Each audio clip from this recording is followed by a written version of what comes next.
My name is Bethany, and I am 33 years old. I stood in the grand ballroom of a luxury hotel in downtown Chicago, surrounded by crystal chandeliers and the city elite. My soon-to-be ex-husband, Gavin, was across the room, desperately trying to impress his boss, Veronica. That is when Veronica walked up to me, her designer gown shimmering and her smile dripping with pure condescension. She leaned in close, smelling of expensive perfume and arrogance, and whispered that I should probably get used to attending these events alone since Gavin was outgrowing our temporary arrangement. I simply smiled, took a sip of my champagne, and linked my arm through the arm of the striking wealthy man standing next to me. "He is so amazing," I told her as her husband Harrison leaned down and kissed my cheek.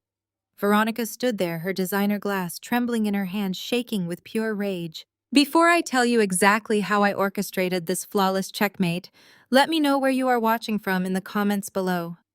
Hit that like button and subscribe if you have ever had your loyalty repaid with betrayal and took your power back when they thought you were broken. To understand how I ended up delivering that devastating blow, you have to understand the 5 years of quiet sacrifice that led up to it. I work as a crisis public relations strategist.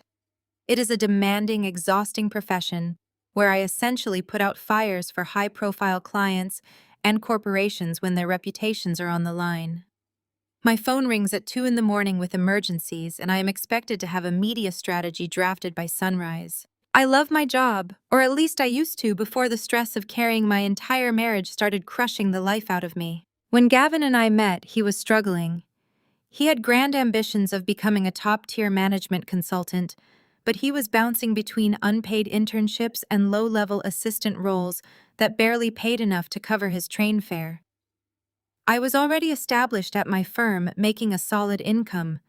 Because I loved him and believed in his potential, I took on the financial burden of our lives completely. I paid the rent on our Chicago apartment. I covered our groceries, our utility bills, and even his student loan payments, so he could focus entirely on networking and climbing the corporate ladder. I drained my own savings to buy him the tailored suits he insisted he needed to look the part of a successful consultant. I told myself that marriage was a partnership. I was investing in our shared future, and I believed he would do the same for me if the roles were reversed. But as Gavin finally started achieving the success I had bankrolled, his personality began to shift. He landed a coveted position at a prestigious consulting firm, and suddenly his world became a relentless pursuit of status. Instead of acknowledging the 5 years of financial and emotional support I had provided, he began to act as though he had achieved everything entirely on his own. More than that, he began to actively belittle my career, the very career that had kept a roof over his head. I remember one Tuesday evening perfectly. I had just navigated a massive corporate scandal for a major tech client, working a 16-hour shift without taking a single break to eat. I walked through the front door of our apartment feeling completely depleted, carrying a heavy box of client files. Gavin was sitting on our expensive leather sofa, a sofa I had purchased with my own bonus money, swirling a glass of scotch. He did not ask how my day was. He did not offer to help me with my heavy bags. Instead, he looked at his watch and let out a long, dramatic sigh. "Bethany," he said, his tone dripping with annoyance. "I told you I have that networking breakfast tomorrow with the senior partners. You promised you would pick up my custom shirts from the dry cleaners on your way home." I stood there staring at him, my feet aching and my mind spinning from exhaustion. "Gavin, I just managed a crisis that saved a company from bankruptcy," I said, my voice trembling slightly. "I did not have a single second to leave the office. They close at 7. Can you not just wear the gray shirt you wore last week?" His handsome face contorted into a sneer. "The gray shirt is out of season, Bethany. You do not seem to understand how this world works. It is about image. And frankly, I do not understand why you are so overwhelmed all the time. Your job is basically glorified babysitting for rich people who cannot keep their mouths shut on social media. I am doing real high-level strategy. I am building an empire for us, and you cannot even manage a simple errand to support me." The words hit me like a physical blow. Glorified babysitting. This was the career that had funded his entire life. I tried to defend myself to remind him of the grueling hours I put in to pay our mortgage, but he expertly twisted the narrative before I could even finish my sentence. "You are always playing the victim, Bethany," he interrupted, setting his glass down with a sharp clink. "Whenever I ask for the bare minimum of support as a wife, you act like I am asking you to move mountains. You are completely ungrateful for the lifestyle I am trying to provide for us. Look at the people I work with. Their wives host dinner parties, they manage the household flawlessly, they make sure their husbands can focus on winning. You just complain about being tired. Your anxiety is exhausting and it is draining my energy. You need to fix your attitude if you want this marriage to work." I swallowed the lump in my throat, feeling the familiar wave of guilt that he had conditioned me to feel. This was his signature move. Whenever I expressed exhaustion or asked for a shred of empathy, he would gaslight me into believing I was failing as a partner. He made me feel like my demanding career was just a selfish hobby that got in the way of my real duty, which was catering to his corporate ascent. I actually apologized to him that night. I apologized for working a 16-hour day to pay our bills. I woke up at 5 the next morning to be at the dry cleaners the second they opened, just so he could have his perfect shirt for his perfect breakfast. The imbalance infected every corner of our daily lives. My crisis public relations job required me to be constantly alert, monitoring news cycles and crafting statements, but Gavin demanded that I also function as his personal assistant. I was the one who remembered to send expensive gift baskets to his clients. I was the one who planned his lavish birthday dinners, curating guest lists of influential people he wanted to impress. I managed our finances, paid the bills, scheduled the home repairs, and kept our lives running smoothly while he treated our home like a luxury hotel where he was the VIP guest. Weekends were no better. I recall a Saturday morning when I was desperately trying to catch up on sleep after a brutal week of media briefings. Gavin yanked the blankets off me at 7 in the morning. He was already dressed in his designer golf attire, looking pristine and impatient. "Wake up, Bethany," he commanded. I invited 2 junior partners and their wives over for a brunch gathering at noon. "I need you to go to the artisanal market, get those imported cheeses they like, and prepare the patio." I sat up, rubbing my burning eyes. "Gavin, you did not tell me we were hosting anyone today," I protested. "I am exhausted and I have a conference call at 1. He rolled his eyes, crossing his arms over his chest. "This is exactly what I mean about your lack of vision," he scoffed. "These partners are the key to my next promotion. If you actually cared about our future, you would understand that hosting them is more important than your weekend conference call. Just cancel it. Tell your little clients to wait. You need to step up, Bethany. You are holding me back." He said it with such absolute conviction that it made me question my own sanity. I found myself wondering if I really was being selfish. Was my career holding him back? Was I a bad wife for wanting one morning of rest? The gaslighting was so insidious, so deeply woven into our daily interactions, that I had lost my sense of reality. He had systematically dismantled my confidence, replacing it with an overwhelming anxiety that I was constantly failing him. I scrambled out of bed, canceled my important call, and spent the entire morning rushing around the city to buy overpriced cheeses and fresh flowers just to make him look good. During that brunch, I served drinks and smiled while Gavin held court, telling exaggerated stories about his consulting triumphs. When one of the partners politely asked about my public relations work, Gavin laughed and waved his hand. "Oh, Bethany just puts out local fires," he said smoothly, pouring more mimosas. "It keeps her busy while I handle the heavy lifting downtown." The wives chuckled politely, and I stood in my own kitchen feeling completely invisible. I had funded the very clothes on his back, the very champagne he was pouring. But in his narrative, I was just a background character in the grand play of his success. I kept pushing down the resentment, burying it under layers of duty and exhaustion. I told myself that things would get better once he got his next promotion, once he felt more secure in his position. I convinced myself that marriage required sacrifice and that this was just a difficult season. I had no idea that the disrespect I was experiencing at home was only a fraction of the humiliation Gavin was preparing to inflict upon me. I had no idea that his relentless ambition would soon introduce me to a woman who would shatter my marriage, but ultimately hand me the keys to my own liberation. The stress of the following week settled into my bones like a chronic illness. I threw myself into my crisis PR work, managing corporate disasters for my clients, while actively ignoring the impending disaster of my own life. Gavin's schedule became increasingly erratic. The man who used to complain about staying at the office past 6 was suddenly working late into the night. He claimed Veronica was restructuring the entire division and needed him by her side for crucial strategy sessions. He started taking weekend trips to regional offices, packing his overnight bag with a distinct lack of eye contact. I wanted to believe him. I wanted to believe that his sudden devotion to his job was just ambition, just the relentless drive he always claimed to possess. But my professional instincts, the very skills that made me excellent at reading people and anticipating disasters, were screaming that something was fundamentally wrong. The breaking point arrived in mid-October. I had been working a grueling, high-stakes campaign fueled by nothing but black coffee and sheer willpower. I had barely slept in 3 days. I was standing in the middle of our kitchen drafting a press release on my laptop when the room suddenly tilted. A wave of dizziness crashed over me, followed by a sharp, terrifying pain in my chest. My vision tunneled the edges, turning black, and before I could even reach for the counter to steady myself, my legs gave out. I collapsed onto the hardwood floor, my laptop clattering away from me. I woke up hours later in a brightly lit hospital room. The steady, rhythmic beeping of a heart monitor filled the sterile air.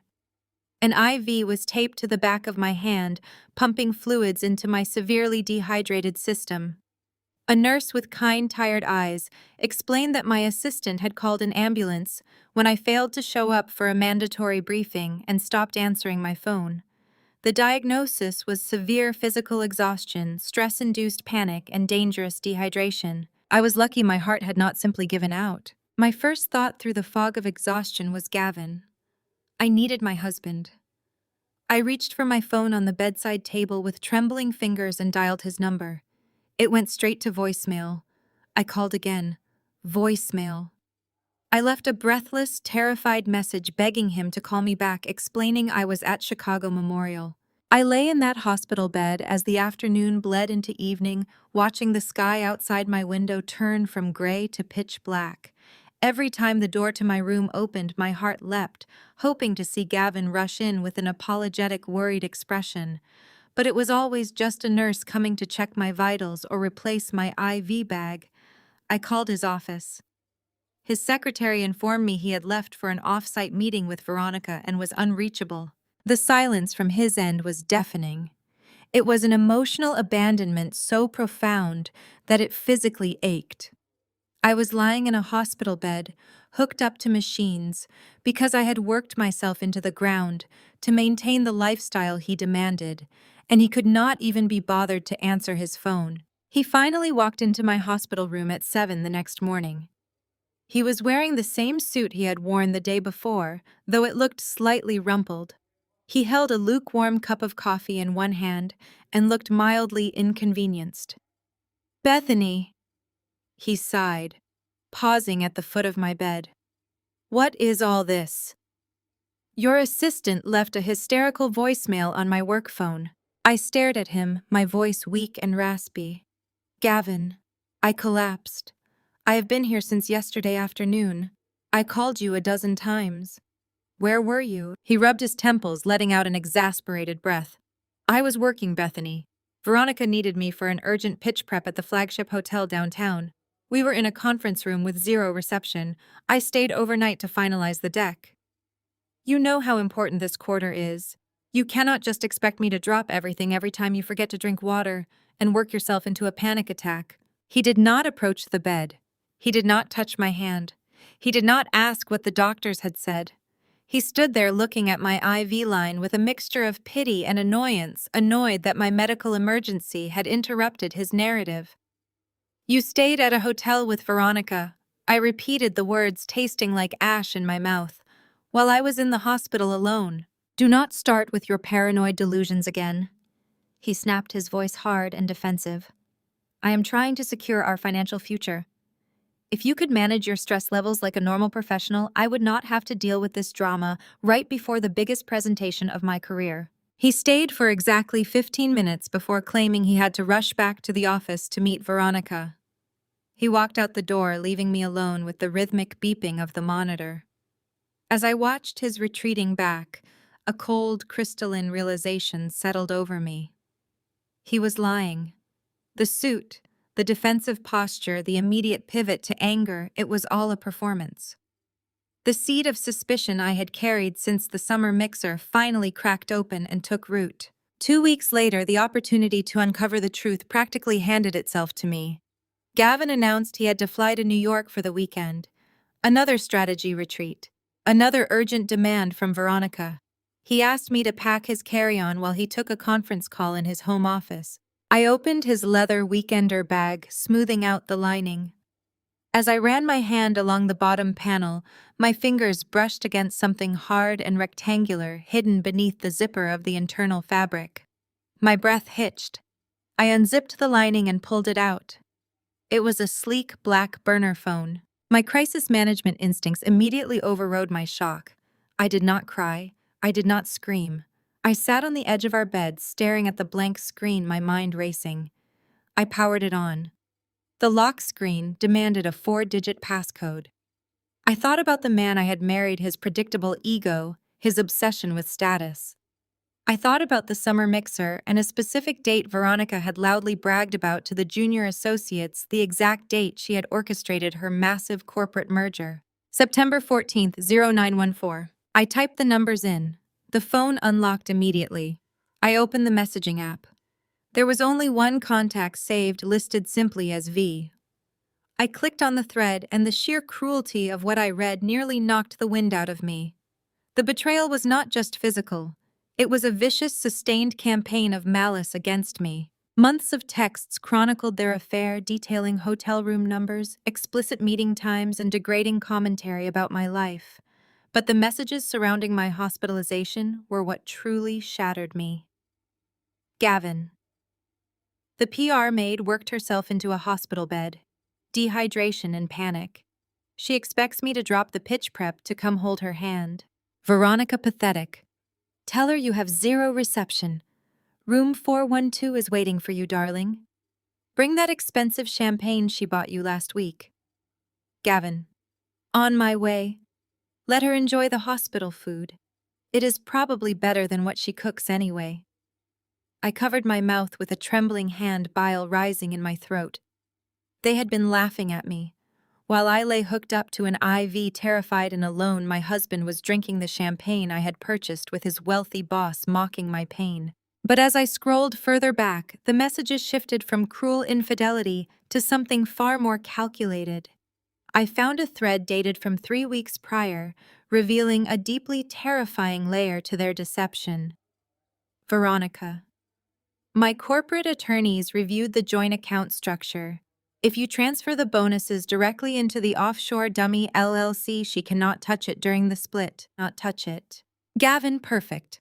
We drained the joint savings right before I dropped the papers. The luxury condo downtown requires a massive down payment, but once I secure the VP title, the liquid assets will clear. Veronica. We leave her with the debt from that ridiculous PR firm lease of hers. She will be too busy drowning in legal fees to fight for the primary assets. You belong with me, Gavin, not a Midwestern charity case? The phone felt heavy in my hand. They were not just having an affair, they were actively plotting to ruin me financially. They intended to drain the accounts I had spent 5 years building, blindside me with divorce papers, and leave me destitute with nothing but debt. They thought I was a naive, overworked fool who would simply collapse under the weight of their corporate maneuvering. I sat in the quiet of our bedroom, listening to the muffled sound of Gavin's voice on his conference call down the hall. A normal wife might have stormed into that office, thrown the phone at his head, and screamed until her lungs gave out. A normal wife might have broken down sobbing, demanding an explanation. But I was not a normal wife. I was a crisis PR strategist. I specialized in navigating disasters, controlling narratives, and destroying opponents who thought they held all the cards. The grief and humiliation burning in my chest slowly crystallized into a cold, absolute, calculating rage. I did not react. I did not shed a single tear. I took high-resolution photographs of every single text message using my own phone. I documented the offshore LLC names, the hotel room numbers, and the dates of the embezzled corporate funds Veronica was using to finance their luxury affair. I carefully turned the burner phone off, wiped it clean of my fingerprints, and zipped it back into the secret lining of his bag. I finished packing his designer shirts, folding them with meticulous precision. When Gavin walked into the bedroom, buttoning his cuffs and looking at me with that familiar entitled arrogance, I offered him a flawless, supportive smile. "Have a great trip, Gavin," I said, my voice perfectly level. "I hope the strategy retreat is everything you expect it to be." He kissed my forehead, completely oblivious to the fact that he had just handed me the very weapon I would use to annihilate him. I watched him walk out the door, knowing exactly what I had to do next. I needed to build a fortress. I needed to gather my own evidence. And most importantly, I needed a powerful, untouchable ally to help me dismantle Veronica's ironclad corporate shield. The moment the front door clicked shut behind Gavin, I transformed my dining room table into a war room. In my line of work, the first rule of crisis management is to know your enemy better than they know themselves. I needed leverage. Veronica thought she was untouchable because she sat at the top of a corporate hierarchy surrounded by aggressive lawyers and compliant board members. But everyone has a blind spot. Everyone has an anchor tying them to the ground. For Veronica, that anchor was her husband. I opened my laptop and began my deep dive into Harrison Caldwell. I had only seen him in passing at brief company holiday parties, usually standing quietly near the perimeter, while his wife commanded the center of the room. He was 44 years old, strikingly handsome, in a sharp, understated way, and the managing partner of an elite venture capital firm. Unlike Veronica, who thrived on flashy displays of wealth and loud corporate dominance, Harrison came from old Chicago money. He possessed the kind of quiet, absolute power that did not require a megaphone. More importantly, my research revealed that Harrison owned the majority stake in the holding company that leased the commercial real estate to Veronica's firm. He was not just her husband, he was indirectly her landlord and one of the most connected financial minds in the city.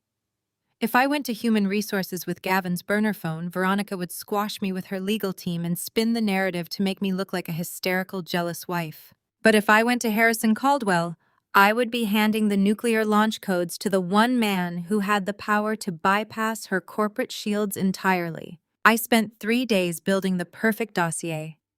I compiled every photograph of the text messages, every offshore account number Gavin had foolishly typed out, and cross-referenced them with the public financial disclosures from Veronica's firm.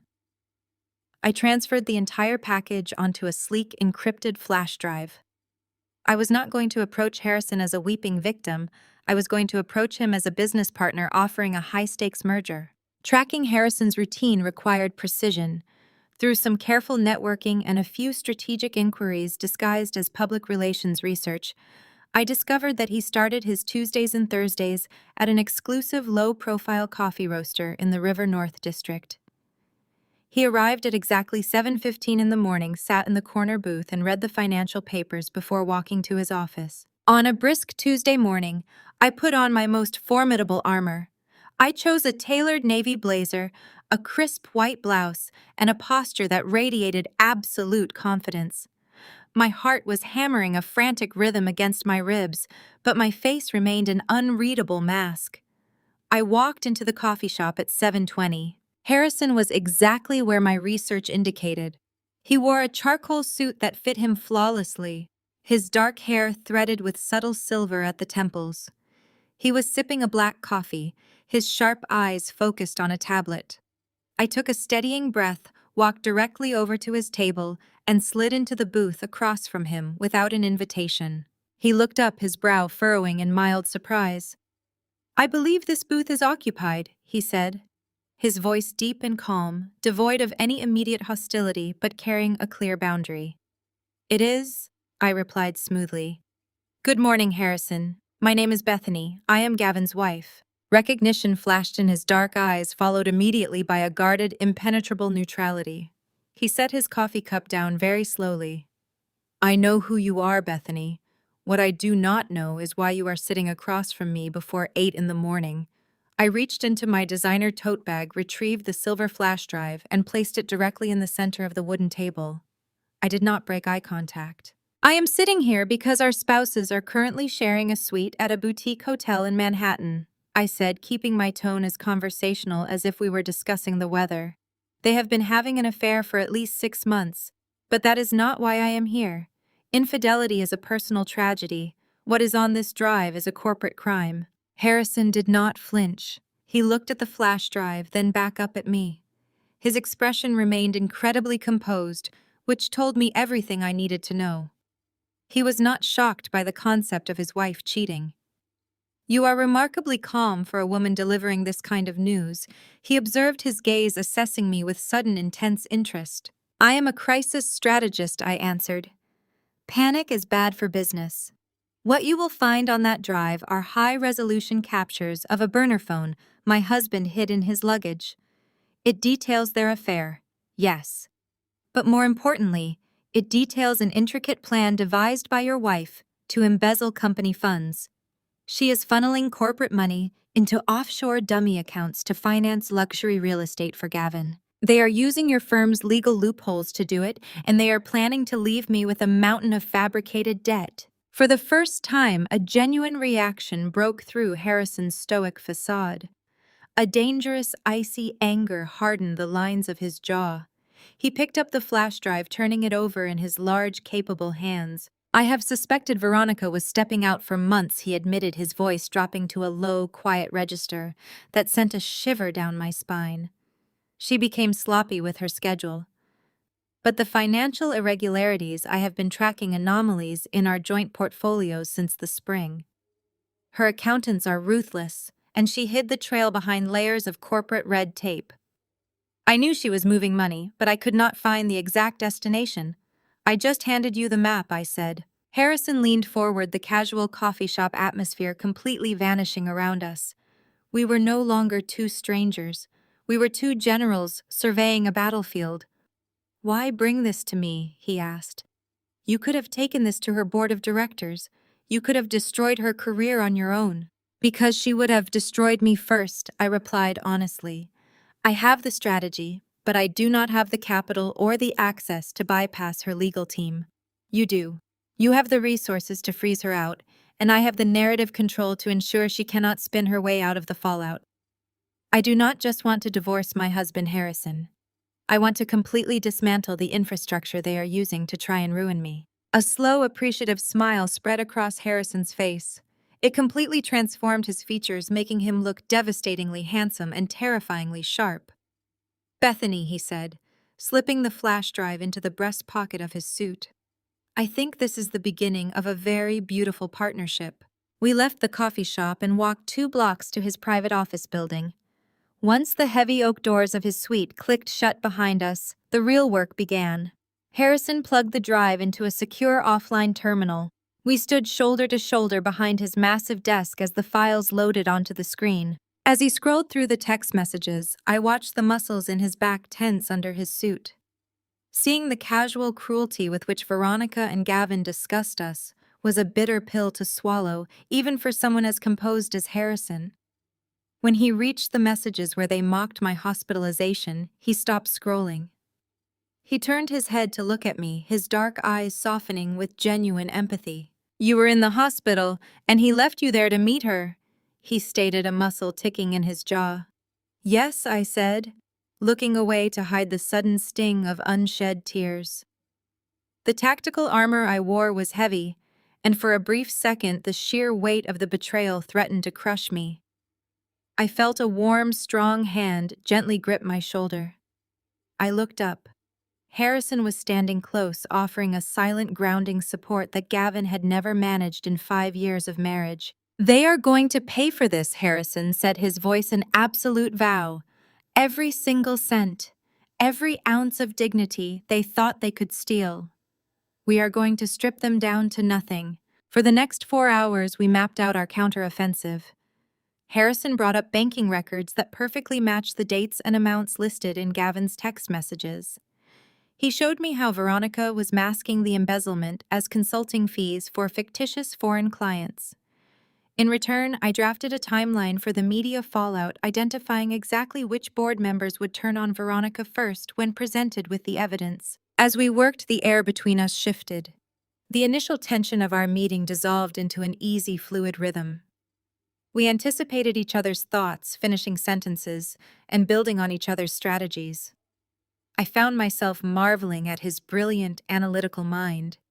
He listened to my public relations insights with complete respect, valuing my expertise in a way Gavin had always dismissed. There was no gaslighting here. There was no condescension.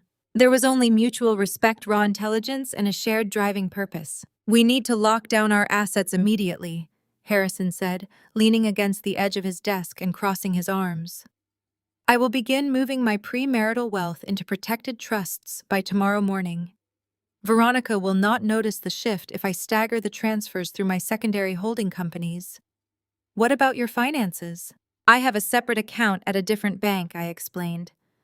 "I can begin quietly transferring my personal savings and the equity from my business accounts in small, undetectable increments. But Gavin monitors our primary joint account like a hawk. If I empty it, he will know I am onto him." "Leave the joint account exactly as it is," Harrison advised, a tactical gleam in his eye. "Let him feel secure. Let him believe his trap is working. We want him completely blind and overconfident when the floor drops out from under him." When we finally wrapped up our session, the afternoon sun was already beginning to angle through the floor-to-ceiling windows. I gathered my notes, feeling an incredible rush of adrenaline and clarity. The suffocating anxiety that had plagued me for months was completely gone. "Thank you, Harrison," I said, as he walked me to the door of his suite. "Taking a chance on a stranger is a risk." "You are not a stranger, Bethany," he replied, holding the door open. "You are the smartest person in any room you walk into. Gavin is an absolute fool for not seeing that." My breath caught slightly at the genuine admiration in his voice. I met his gaze, and for a long moment neither of us moved. The shared trauma of our betrayed marriages had brought us together, but the profound crackling chemistry operating just beneath the surface was entirely our own. "I will call you on the secure line tomorrow," he said softly, a small, genuine smile returning to his lips. "Stay safe, partner." I walked out into the bustling Chicago streets feeling invincible. Gavin thought he had orchestrated the perfect deception. He thought I was just the tired, obedient wife he could discard at his convenience. He had no idea that while he was busy playing corporate games in a Manhattan hotel room, I had just secured the ultimate checkmate. The board was set, the pieces were in motion, and I was going to enjoy every single second of his destruction. The hardest part of any crisis strategy is the waiting period. For the next 3 weeks, I had to live in the same apartment as the man who was actively trying to destroy me. When Gavin returned from his weekend in Manhattan, he walked through the front door, radiating a smug satisfaction that made my skin crawl. He dropped his leather weekender bag in the hallway and handed me a small generic bottle of perfume he had clearly purchased at an airport duty-free shop. He kissed my cheek and told me how much he had missed me while he was trapped in endless strategy meetings. I smiled, thanked him for the thoughtful gift, and asked if he was hungry. Playing the role of the oblivious, supportive wife took every ounce of professional discipline I possessed. Behind his back, the war machine was fully operational. Harrison and I had established a secure, encrypted communication channel. Because I had successfully cloned the data from Gavin's hidden burner phone before he returned, we had a live feed into their deception. Harrison used his unparalleled access to corporate networks to mirror Veronica's communications as well. Every night, while Gavin slept soundly beside me, I sat in the dark glow of my laptop screen, reading the malicious texts they exchanged. The cruelty of the truth was a daily bitter pill to swallow. They were not just content with their affair. They derived a sick, twisted pleasure from my perceived ignorance. I watched in real time as they mocked my appearance. Gavin sent Veronica a message complaining that I looked exhausted and aged, complaining that my intense public relations career had drained my youth. Veronica replied with a laughing emoji, telling him that he deserved a woman who understood high society grace, not a Midwestern workhorse who smelled like cheap coffee and anxiety. They joked about my hospital stay, calling it a pathetic plea for attention. They discussed the luxury condo they were going to purchase with the money they planned to siphon from my joint accounts. Reading those messages felt like repeatedly walking into a knife, but I used the pain as fuel. Every cruel text, every arrogant insult only sharpened my focus. My secret meetings with Harrison became the only authentic part of my life. We could not risk being seen in the financial district or anywhere Gavin and Veronica might have eyes, so Harrison arranged for us to meet at a private members-only club on the outskirts of the city. The club was discreet, dimly lit, and completely secure. During those clandestine dinners, we laid the final bricks of our financial trap. Harrison was a revelation. He was methodical, brilliant, and completely devoid of the narcissistic ego that poisoned my husband. He brought legal binders outlining exactly how he had walled off his substantial premarital wealth. He had quietly severed his personal trusts from Veronica's reach and initiated a silent freeze on the commercial real estate leases her firm depended on. He was effectively locking her inside a burning building, and she was entirely oblivious. In turn, I finalized my own asset protection. I funneled my business revenue and personal savings into a secure, independent account, leaving just enough in the joint account to keep Gavin from getting suspicious. I gathered the digital breadcrumbs of Veronica's corporate embezzlement, matching her lavish hotel expenses and luxury gifts to specific company accounts.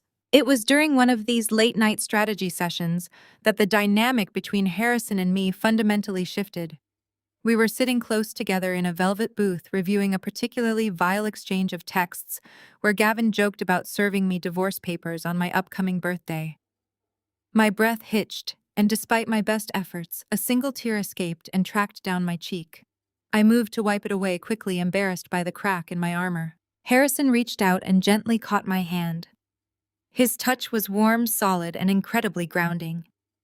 He did not offer hollow platitudes. He did not tell me it was going to be okay.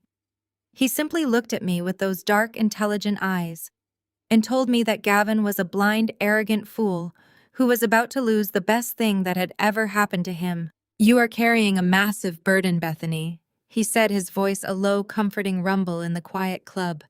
"But you do not have to carry it alone anymore. I have got you." I looked at him, really looked at him, and realized that the shared trauma of our betrayed marriages had evolved into something profound. There was a raw, undeniable chemistry between us built on a foundation of absolute mutual respect. Harrison saw my intelligence as an asset, not a threat. He valued my strategic mind. He respected my strength. We were two betrayed spouses who had forged an alliance in the dark, and somewhere along the way, we had found a true partnership. We did not cross any physical lines that night, but the emotional bond was cemented. We were in this together until the very end. The final week before the winter corporate gala was a masterclass in psychological endurance. The gala was the absolute pinnacle of the corporate calendar in Chicago. It was the night Gavin had been pointing to for months, claiming he would finally introduce me to the senior partners and integrate me into his professional world. In reality, my monitoring of the burner phone revealed his true plan. He and Veronica intended to use my attendance as a public prop, portraying me as the out-of-place, inadequate wife to justify his impending divorce. He planned to drain the joint accounts the very next morning and serve me papers by the afternoon. Gavin spent the days leading up to the event dropping passive-aggressive hints about my wardrobe and behavior. He told me to stay in my lane, to speak only when spoken to, and to avoid embarrassing him with my intense work stories. He even suggested I wear a muted conservative dress he had picked out, claiming it would help me blend in. I smiled sweetly and agreed to everything he said. Then I went to a high-end boutique on the Magnificent Mile and spent a portion of the funds I had safely secured on a gown that was the exact opposite of muted. It was a breathtaking, floor-length emerald green silk gown that hugged every curve and radiated absolute power. It was the kind of dress a queen wears when she is about to go to war. The afternoon of the gala. The sky over Chicago dumped a heavy blanket of snow over the city, creating a pristine white backdrop for the carnage I was about to unleash. I sent my assistant home early and spent 2 hours getting ready at my office, treating my appearance with the same meticulous attention to detail I would apply to a national press conference. My hair was styled in sleek, flawless waves. My makeup was sharp and striking. When I slipped into the emerald gown and looked in the mirror, the woman staring back at me was unrecognizable from the exhausted, gaslit wife who had collapsed in her kitchen a month ago. I looked untouchable. Gavin had gone to the hotel early, claiming he needed to help Veronica set up the executive reception. He texted me to meet him in the grand foyer at 7 o'clock precisely. He reminded me one last time not to be late and not to cause a scene. I replied with a simple smiley face emoji, grabbed my designer clutch, and walked out to the waiting black car I had hired for the evening. The drive to the downtown hotel felt like the longest ride of my life. My pulse pounded a steady drumbeat of anticipation. I reviewed the digital kill switch I had set up on my phone.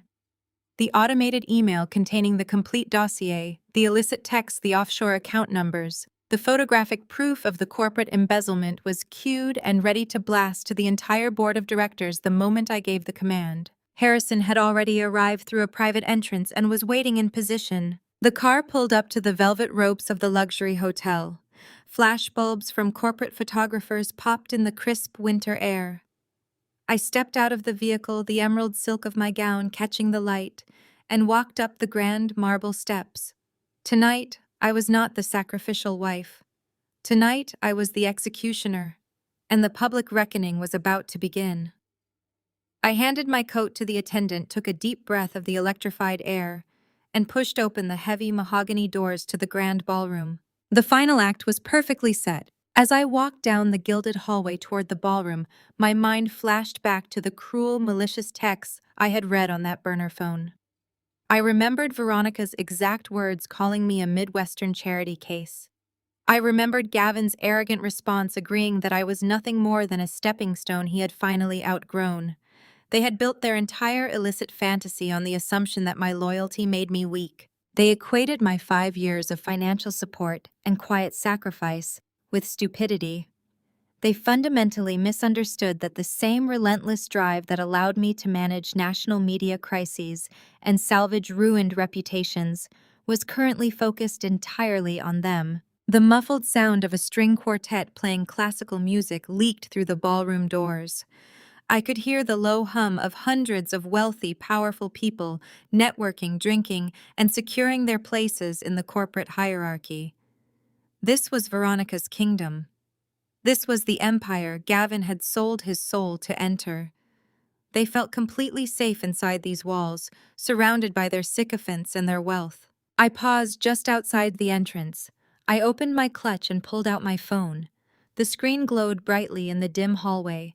I opened the secure application Harrison and I had built. The payload was loaded. A single tap would distribute the undeniable truth to the phones of the 30 most powerful people in Veronica's company. It would trigger the financial lockdown Harrison had prepared, ensuring the commercial real estate leases Veronica relied upon were instantly frozen. It was a flawless, coordinated strike. I slipped the phone back into my clutch and offered a brief acknowledging nod to the uniformed staff member standing by the doors. He reached out and pulled the heavy brass handles, pulling the doors wide open. The warm golden light of the ballroom spilled out over me, washing over the emerald silk of my gown. I lifted my chin, squared my shoulders, and stepped over the threshold, ready to burn their empire to the ground. The blue glow of the hidden burner phone illuminated the dark corners of our bedroom.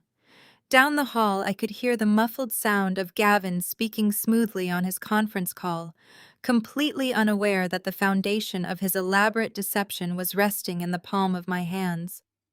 I had already read the messages where he and Veronica mocked my hospitalization and my appearance.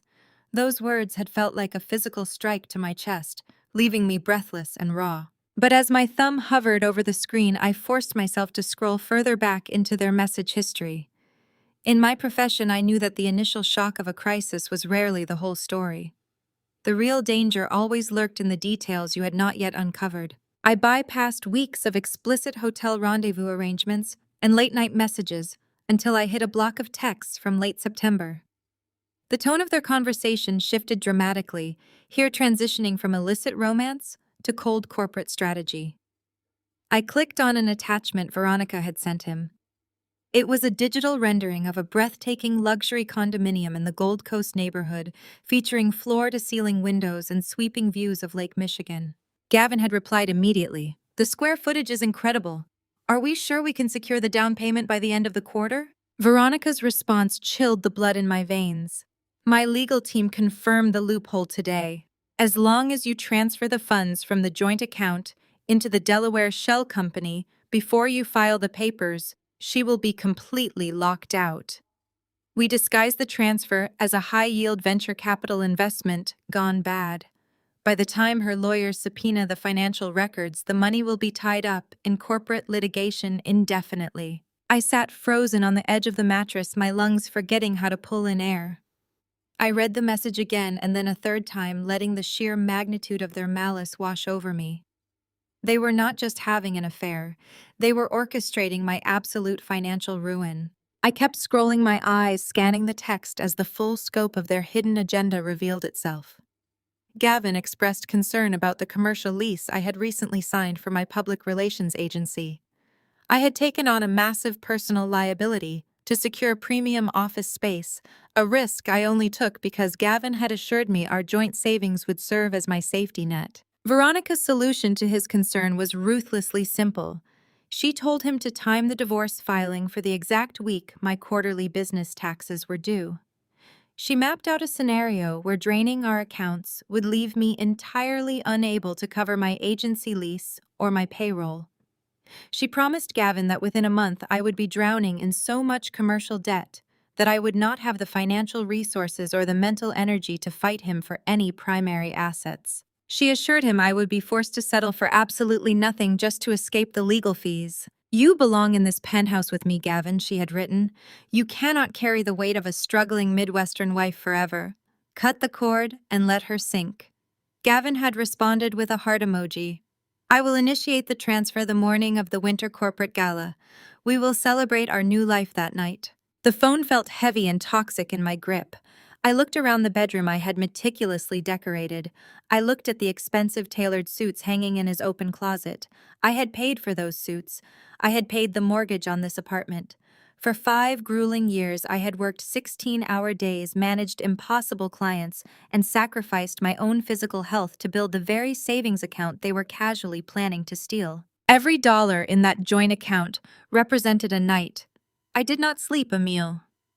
I skipped, or a panic attack. I pushed through to ensure my husband had the foundation he needed to succeed. And his gratitude was a meticulously planned ambush designed to leave me destitute. A normal person might have shattered right there. A normal wife might have screamed, thrown the burner phone against the hardwood floor, and stormed down the hall to demand an explanation. For a fraction of a second, the urge to confront him burned so hot in my throat I almost choked on it. I wanted to see the color drain from his handsome, arrogant face. I wanted to watch him panic. But the tears abruptly stopped. The hot, suffocating weight of grief in my chest evaporated, replaced by something entirely different. It was a sensation of absolute crystalline clarity. The public relations crisis manager inside me, the woman who navigated corporate disasters and salvaged ruined empires, stepped out of the shadows and took complete control of my mind. In my industry, we operate on a very strict protocol when a crisis hits. You do not react emotionally. You contain the threat, you gather the data, and you construct a counteroffensive so flawless that your opponent does not even realize they are bleeding until they have already lost the war. I took a steadying breath. I was no longer a betrayed wife. I was a strategist, and Gavin had just handed me his entire playbook. I set the burner phone gently on my lap and pulled my own phone from my pocket. I turned the brightness down and silenced the camera shutter sound. Moving with methodical precision, I began photographing every single text message on the screen. I captured the timestamps, the offshore account numbers, the names of Veronica's corporate lawyers, and the exact address of the luxury condominium they planned to purchase. I made sure the lighting was perfect, ensuring every digital breadcrumb was legible. My mind worked at lightning speed, categorizing the information. The Delaware Shell Company was the key. If Veronica was using her firm's legal resources to create dummy corporations, she was likely violating a dozen corporate compliance laws. Furthermore, if she was funneling Gavin the money for the condo down payment, while masking it as a corporate bonus, she was committing outright embezzlement. They thought they were untouchable because they were hiding behind the massive shield of a top-tier consulting firm. They believed their wealth and status made them invincible. I photographed the final message confirming their timeline. They planned to initiate the wire transfer on the morning of the winter corporate gala. That gave me exactly 4 weeks to build a fortress they could not breach and a trap they could not escape. Once I had captured every piece of evidence, I opened my email and sent the encrypted photo files to a secure cloud drive I use strictly for confidential client data. I deleted the sent emails from my phone and cleared the cache.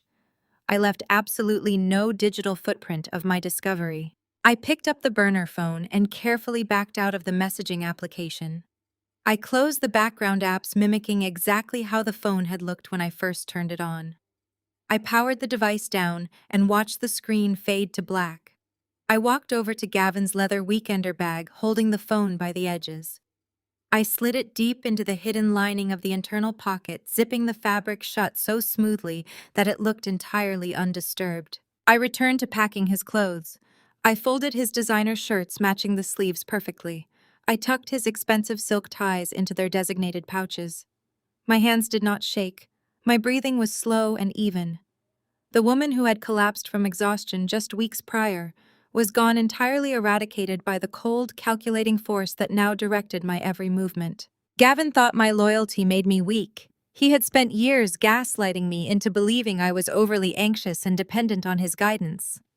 He had severely underestimated the psychological fortitude required to manage high-level corporate scandals. He forgot that while he played consultant, I was the person companies hired when they needed to bury their enemies. I heard the door to his home office open and the sound of his footsteps coming down the hallway. I quickly smoothed my hands over the packed suitcase and turned toward the door, pasting a flawless, gentle smile onto my face. Gavin walked into the bedroom, checking his luxury watch. His posture was relaxed, radiating that familiar, unearned arrogance. He looked at the perfectly packed bag and gave a small nod of approval. "Thanks for handling that, Bethany," he said, moving to the mirror to adjust his collar. "This retreat is going to be brutal, but Veronica insists we finalize the merger details before the quarter ends. You know how demanding she can be." "I know exactly how demanding she is," I replied, my voice bright and entirely supportive. "You should get going. You do not want to keep her waiting." He walked over and kissed my forehead, a brief dismissive gesture of affection from a man who believed he held my entire future in the palm of his hand. "Have a quiet weekend," he told me. "Get some rest. You still look a little run down from your hospital stunt." "I will be perfectly fine, Gavin," I said, watching him pick up the leather bag containing the instrument of his own destruction. "Go secure our future." I stood in the bedroom and listened to the front door close. The heavy silence of the apartment washed over me, but I did not feel lonely. I felt powerful. I walked over to the window and looked out at the Chicago skyline. I had all the data. I knew their timeline, I knew their targets, but I also knew my own limitations.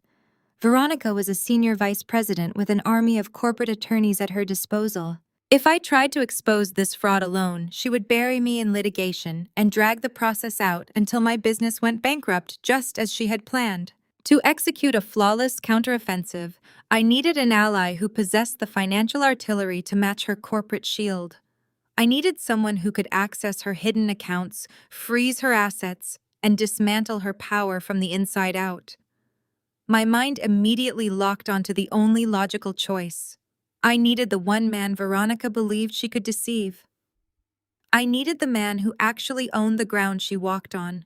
I needed to find Harrison Caldwell, and I needed to convince him to go to war. The silence of the apartment was my sanctuary. I spent the remainder of the weekend transforming my dining room into a corporate war room.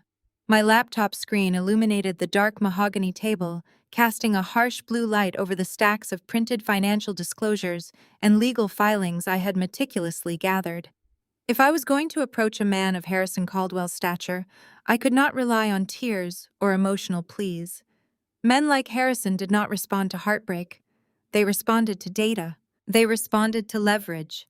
And they responded to threats against their assets. I needed to understand exactly who I was dealing with.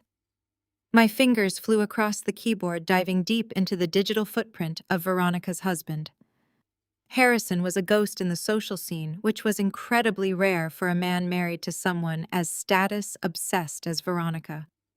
While she plastered her face across every industry magazine and corporate gala photograph, Harrison operated entirely in the shadows. He was the managing partner of Caldwell Vanguard, a venture capital firm that managed billions in generational wealth. He came from old Chicago money, the kind of quiet, untouchable wealth that built the city's architecture and funded its museums. As I cross-referenced his firm's public holdings with Veronica's corporate filings, a massive piece of the puzzle clicked into place. Caldwell Vanguard owned the majority stake in the commercial real estate holding company that leased the skyscraper where Veronica and Gavin worked.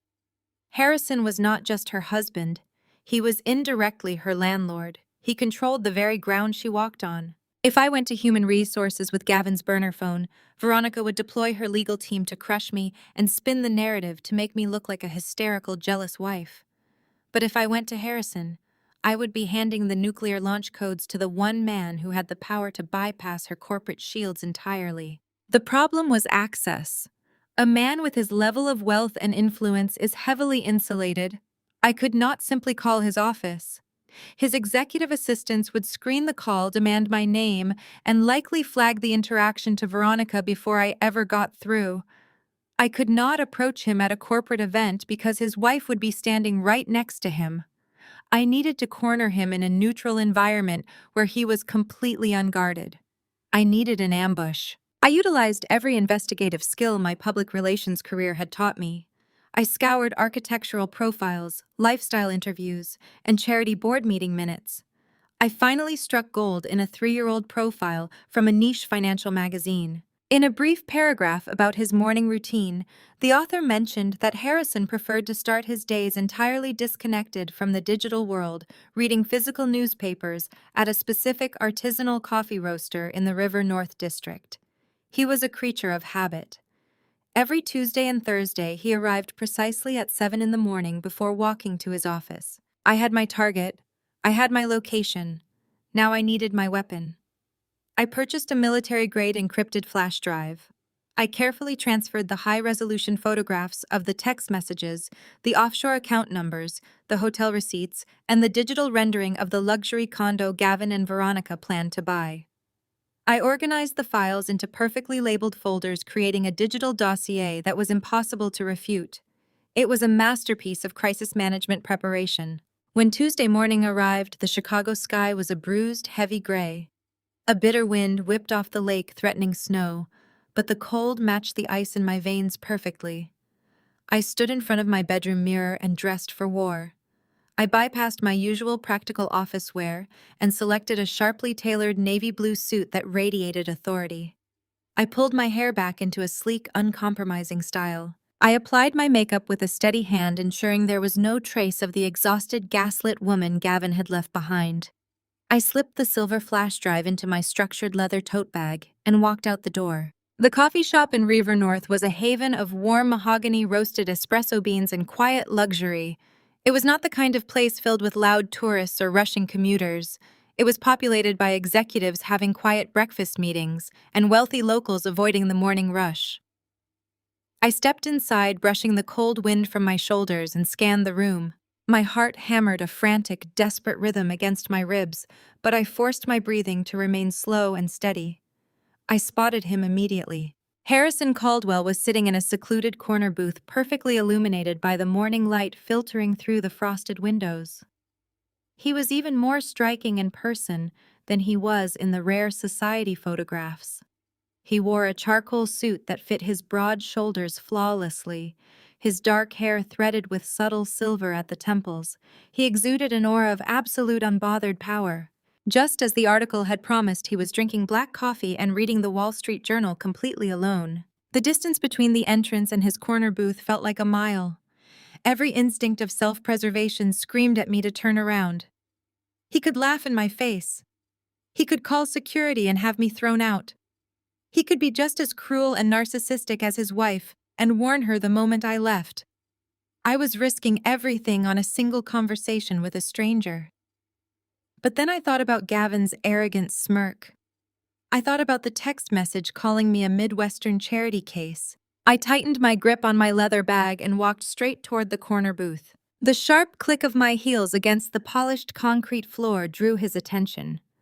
Harrison lowered his newspaper as I approached his dark eyes, assessing me with sharp, immediate intelligence. He did not look annoyed, he simply looked observant. Without waiting for an invitation, I slid into the leather booth directly across from him.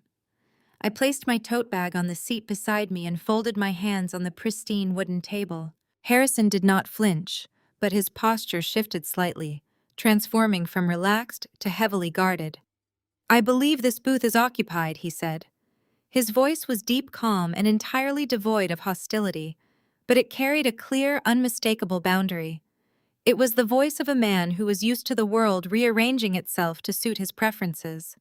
"It is now," I replied, my tone matching his exact level of composure. "Good morning, Harrison. My name is Bethany. I am Gavin's wife." I watched his face closely for the micro-expressions that would reveal his hand. Recognition flashed in his dark eyes instantly, followed by a lockdown of all emotion. His features smoothed into a mask of impenetrable neutrality. He folded his newspaper with deliberate, measured movements and set it aside. He reached for his coffee cup, taking a slow sip before meeting my gaze again. "I know who you are, Bethany," he said, setting the cup down with a soft clink. "What I do not know is why you are sitting across from me before 8 in the morning, invading my private time." I reached into my bag, my fingers wrapping around the cold metal of the encrypted flash drive. I pulled it out and placed it directly in the center of the table, right between his coffee cup and his newspaper. The silver casing caught the overhead light. "I am sitting here because our spouses are currently sharing a luxury suite at a boutique hotel in Manhattan," I said, holding his gaze without a single blink. "They have been carrying on an affair for at least 6 months." The silence that stretched between us was absolute. The background noise of the coffee shop, the hissing espresso machines, and the low hum of conversation seemed to fade away completely. Harrison stared at me. He did not look at the flash drive. He kept his eyes locked on mine, searching for any sign of hysteria, any hint of the desperate weeping wife stereotype. I gave him nothing but cold, hard facts. "Infidelity is a personal tragedy." I continued, my voice steady and completely professional. "I would not interrupt your morning coffee just to deliver gossip. What is on this drive is a corporate crime." Harrison finally shifted his gaze to the silver drive resting on the table. A dangerous, icy tension radiated from him. I could feel the atmosphere in the booth drop 10 degrees. I pressed my advantage, knowing I only had seconds before he either engaged or shut me down completely. "You will find high-resolution captures of a burner phone my husband hid in his luggage," I explained, leaning forward slightly to command his full attention. "It details their affair, yes. But more importantly, it details an intricate, calculated plan devised by your wife to embezzle company funds.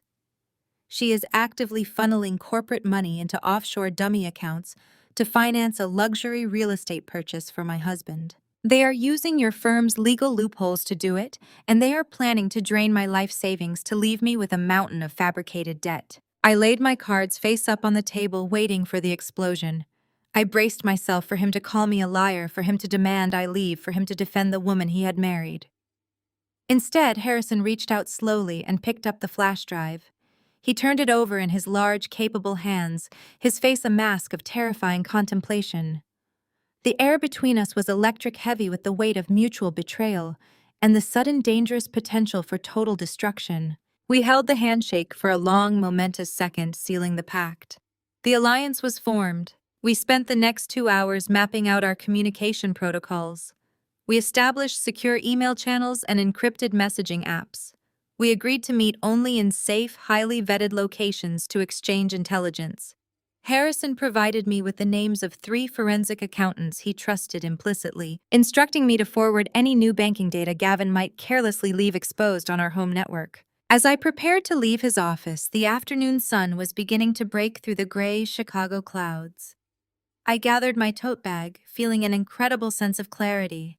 I will be in touch when Gavin returns from New York. I promised, turning back to face him at the door. Stay safe, Bethany Harrison said softly. His use of my name felt different now, stripping away the formality of our initial meeting. Remember who you are dealing with. They are cornered animals who do not yet realize they are in a cage. Do not give them a reason to bite. I gave him a final reassuring nod and walked out of the suite. The journey back down the service elevator and out onto the street felt entirely different than my arrival. I was no longer a victim seeking help. I was a strategist deploying a weapon.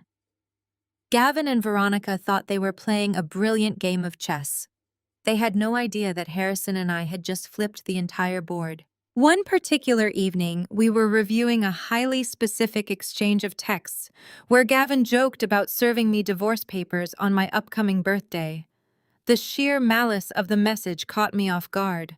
My breath hitched, and despite my best efforts, a single tear escaped and tracked down my cheek. I moved to wipe it away quickly, embarrassed by the crack in my armor. I was supposed to be the cold, calculating crisis manager.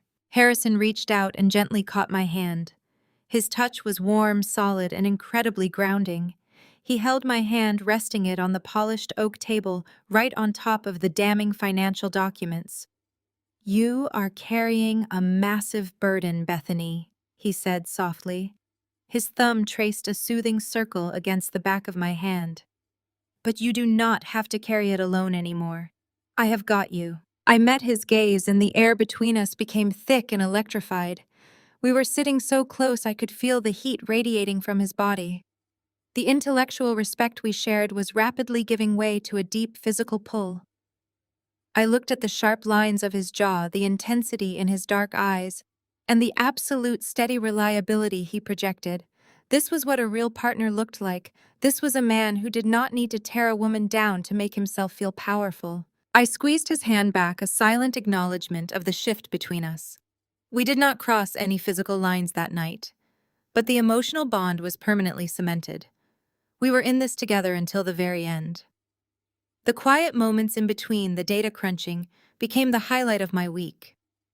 We bonded over our shared experiences of being the forgotten spouses. We shared stories of the corporate dinners where we were expected to stand silently in the background holding champagne glasses while our spouses commanded the room, treating us like mere accessories to their ambition. We built our counteroffensive piece by piece.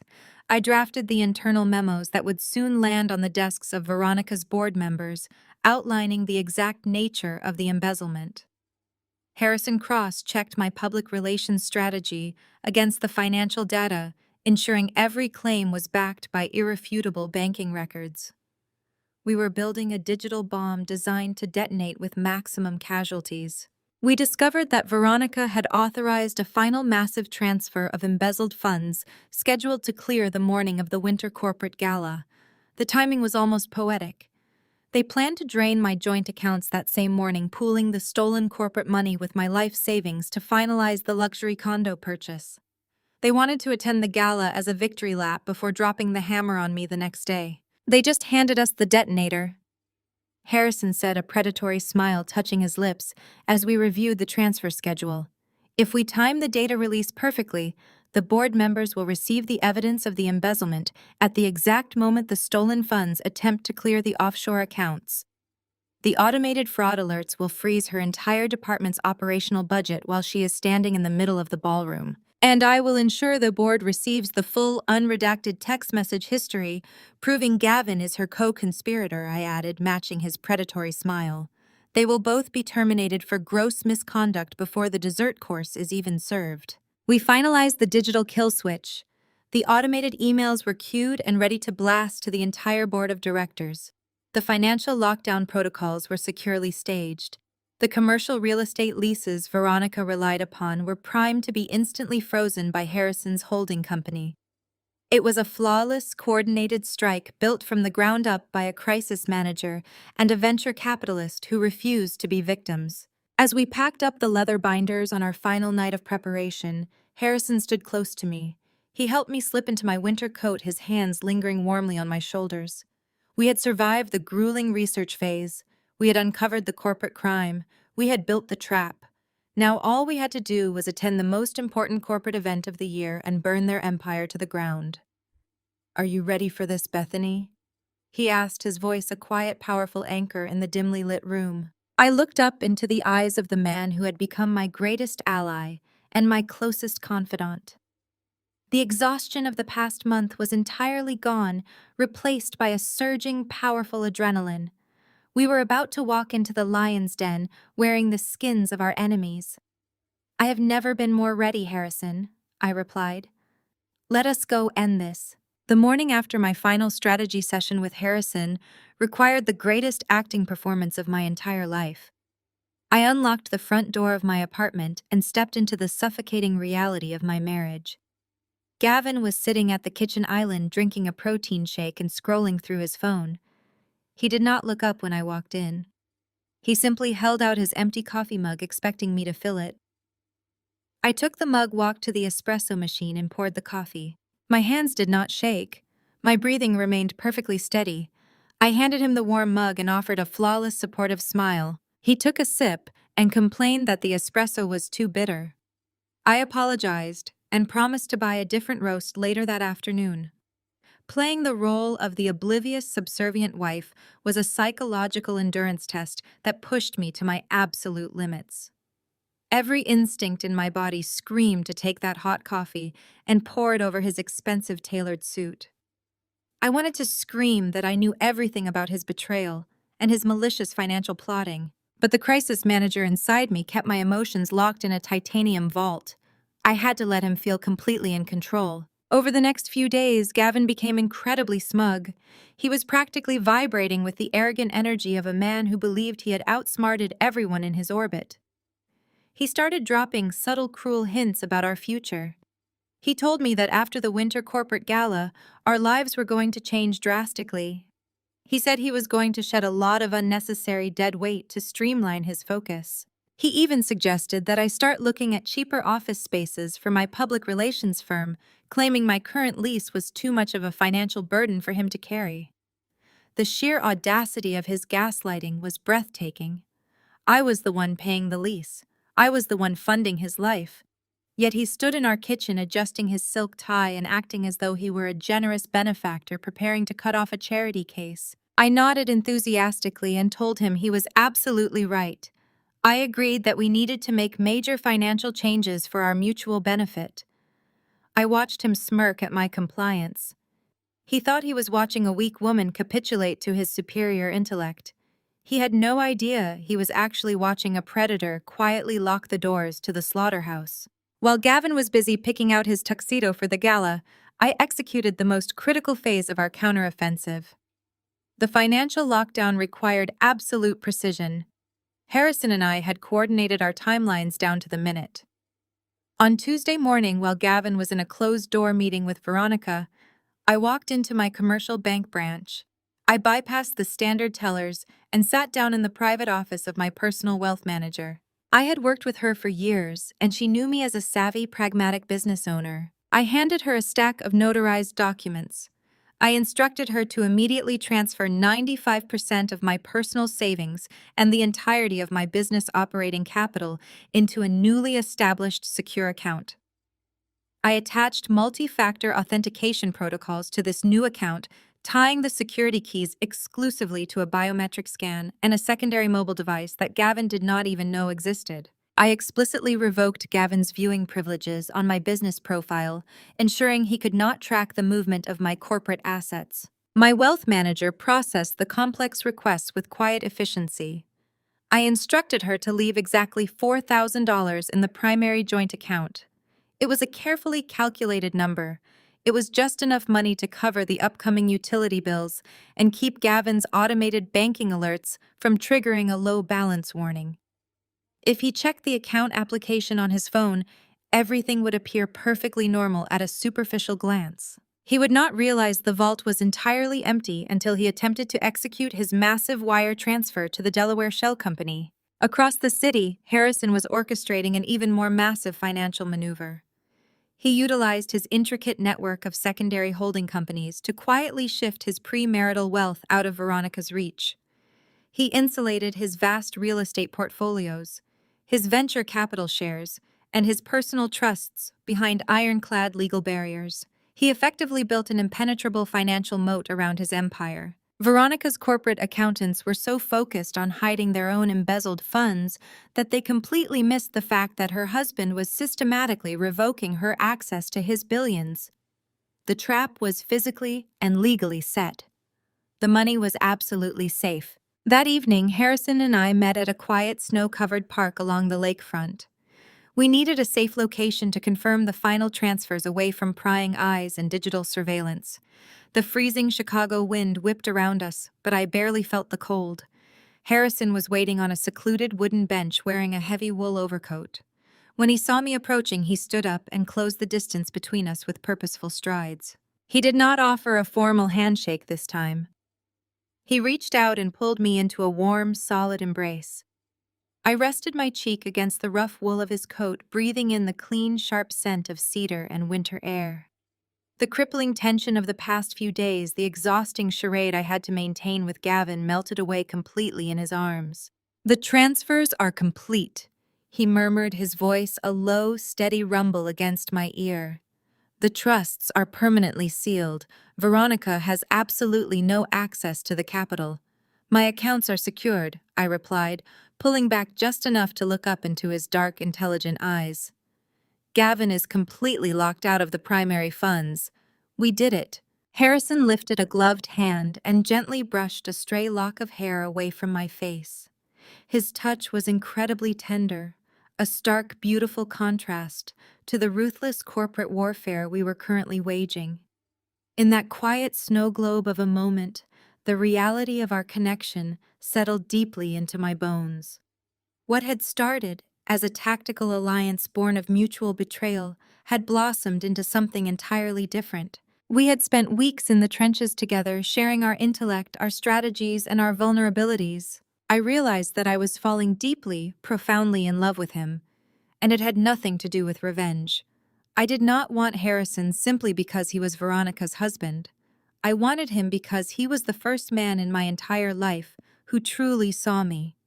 Gavin had always treated my ambition as an inconvenience. Gavin wanted an accessory, a maid, a prop to boost his own fragile ego. But Harrison looked at me and saw an absolute equal. He admired my ruthless efficiency. He celebrated my brilliant mind. He did not want to diminish my light so he could shine brighter. He wanted to stand beside me and watch us illuminate the entire city together. Harrison looked down at me, his expression softening into a look of absolute devotion. "You are extraordinary, Bethany," he said, his voice thick with genuine emotion. "I spent years in a marriage that felt like a cold transaction. I thought I knew what partnership looked like, but I was entirely wrong. This connection, the way we fight for each other, the way we protect each other, this is what a true partnership actually is." I reached up and rested my hand against his cold cheek. "We are going to build an incredible life after this is over," I promised him softly. "A life with absolutely no lies and no shadows." He leaned down and pressed his lips to mine. It was a slow, deliberate kiss carrying the weight of a binding promise. It was not desperate or hurried. It was the kiss of a man who knew exactly what he wanted and was perfectly willing to burn down a corrupt corporate empire to get it. When we finally broke apart, the snow was falling heavier, coating the park in a layer of pristine white. "The trap is officially set," Harrison said, a tactical gleam returning to his dark eyes. "Gavin and Veronica think tomorrow night is their victory lap. They think they are going to walk into the winter corporate gala as the new untouchable power couple of Chicago." "Let them enjoy the fantasy for a few more hours," I replied, linking my arms securely through his as we turned to walk down the path. "The higher they climb, the harder they are going to hit the concrete." We walked back toward the city streets, moving in perfect synchronization. The fear and anxiety that had plagued me for months were completely eradicated. I was no longer a victim waiting for the axe to fall. I was a fully armed crisis strategist, walking to the front lines alongside a man who matched my strength in every conceivable way. Tomorrow night, the corporate elite of Chicago would gather in their designer gowns and tailored tuxedos, expecting a night of champagne and polite networking. They were about to witness the most spectacular, flawlessly executed public execution in the history of the firm, and I was going to be perfectly dressed for the occasion. I woke up the morning of the winter corporate gala to the sound of Gavin humming in the master bathroom. It was a jarring, cheerful sound that perfectly encapsulated his absolute delusion. He stepped out of the steam-filled shower, wrapped in a plush white towel, radiating the manic, overconfident energy of a man who believed he was holding all the winning lottery tickets. He looked at me, sitting up in bed, and offered a wide, predatory smile. "Tonight is the night, Bethany," he announced, walking over to his closet to inspect the custom-tailored tuxedo he had purchased weeks ago. "This gala is going to change everything for us. I am finally going to introduce you to the senior partners properly. I want you by my side when I secure my new position." The sheer audacity of his performance was almost impressive. If I had not read the cruel text messages on his hidden burner phone, I might have believed the sincerity in his voice. I might have felt a swell of pride that my husband was finally ready to integrate me into his professional world. But I knew the absolute truth. I knew that his grand plan to introduce me to the partners was nothing more than a calculated public relations stunt. He wanted to parade me around the ballroom as the supportive, unremarkable wife one last time to solidify his image as a stable family man before he dropped the divorce papers on our kitchen island the very next morning. He was using me as a temporary prop, a disposable stepping stone on his ascent to the top of the corporate ladder alongside Veronica. "I am looking forward to it, Gavin," I replied, keeping my voice perfectly smooth and devoid of any sharp edges. "I know how important this night is for your career." He nodded, entirely satisfied with my docile response. He told me he needed to head to the hotel early to help the executive committee finalize the seating arrangements and manage the VIP reception. He instructed me to meet him in the grand foyer of the hotel at exactly 7 o'clock. "Do not be late," he warned, adjusting his expensive watch. "And remember what we talked about. Keep the conversation light. These people do not want to hear about your stressful public relations crises. Just smile and let me handle the heavy lifting. I will be perfect," I promised him. The moment the front door clicked shut behind him, the facade dropped entirely. The quiet, obedient wife vanished, leaving only the tactical crisis manager in her place. The calm before the storm settled over the apartment, but my mind was operating at blinding speed. I spent the early afternoon systematically reviewing the digital kill switch one final time. I verified the secure email protocols. I checked the automated distribution lists. Everything was green. At 4 o'clock, I began my physical transformation. I had spent 5 years shrinking myself to fit into Gavin's shadow, wearing muted colors and conservative cuts to ensure I never outshone his fragile ego. Tonight, I was tearing that shadow to pieces. I walked into my closet and pulled the emerald green silk gown from its garment bag. The fabric slipped over my skin like liquid armor. The cut was masterful, plunging elegantly at the neckline and hugging every curve before cascading to the floor. It was not a dress designed for a background character. It was a dress designed to command the entire room and demand absolute submission. I sat at my vanity and applied my makeup with ruthless precision.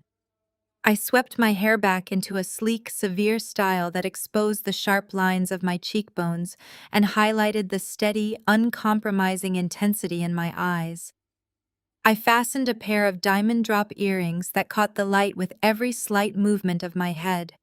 When I finally stood up and looked at my full reflection, the woman staring back at me was an absolute revelation. She was powerful. She was untouchable. She was the architect of a corporate demolition. The Midwestern charity case Veronica had mocked in her text messages was completely dead. I ordered a private black car to take me to the venue. As I slid into the plush leather back seat, I watched the snow-covered streets of Chicago glide past the tinted windows. The city looked beautiful, wrapped in a pristine white blanket that sparkled under the streetlights. My phone vibrated inside my designer clutch. It was a secure, encrypted message from Harrison. "I am in position. The board members have arrived. See you on the battlefield." I typed a quick, affirming response and slipped the phone back into my bag. My pulse was a steady rhythmic drumbeat. The luxury hotel hosting the gala was a beacon of excess in the heart of downtown Chicago. A line of expensive town cars and limousines stretched entirely down the block. Valets rushed to open doors for men in tailored tuxedos and women in glittering expensive evening gowns. I stepped out of my car into the crisp, freezing winter air. The cold felt sharp and invigorating against my bare shoulders. Corporate photographers stationed near the velvet rope snapped pictures of the arriving elite. I did not duck my head or rush past them the way Gavin always instructed me to do. I walked up the grand marble steps with the measured, deliberate pace of a woman who owned the entire building. I pushed through the heavy brass revolving doors and stepped into the grand foyer. The space was magnificent, dominated by a towering crystal chandelier that fractured the light into a million glittering shards. Massive floral arrangements of white winter roses and silver branches flanked the entrance to the main ballroom. The air was thick with the scent of expensive cologne designer perfume and the distinct, intoxicating aroma of immense wealth. I scanned the crowded foyer. Gavin was standing near the coat check holding a glass of bourbon and chatting animatedly with two junior associates. He was wearing his custom tuxedo looking exactly like the polished, arrogant corporate shark he had always aspired to be. I began walking toward him, the emerald silk of my gown trailing gracefully behind me. The sound of my heels clicking against the polished marble floor seemed to cut through the ambient noise of the room. People turned to look as I passed. Conversations paused, heads turned. It took Gavin a few seconds to notice the sudden shift in the room's attention. He turned his head, a polite networking smile plastered perfectly on his face. When his eyes locked onto me, the smile completely vanished. He froze, his bourbon glass suspended halfway to his mouth. For a brief, incredibly satisfying moment, I watched absolute confusion wash over his features. He was expecting the tired, anxious, modestly dressed woman he had left in our apartment that morning. He was expecting the prop.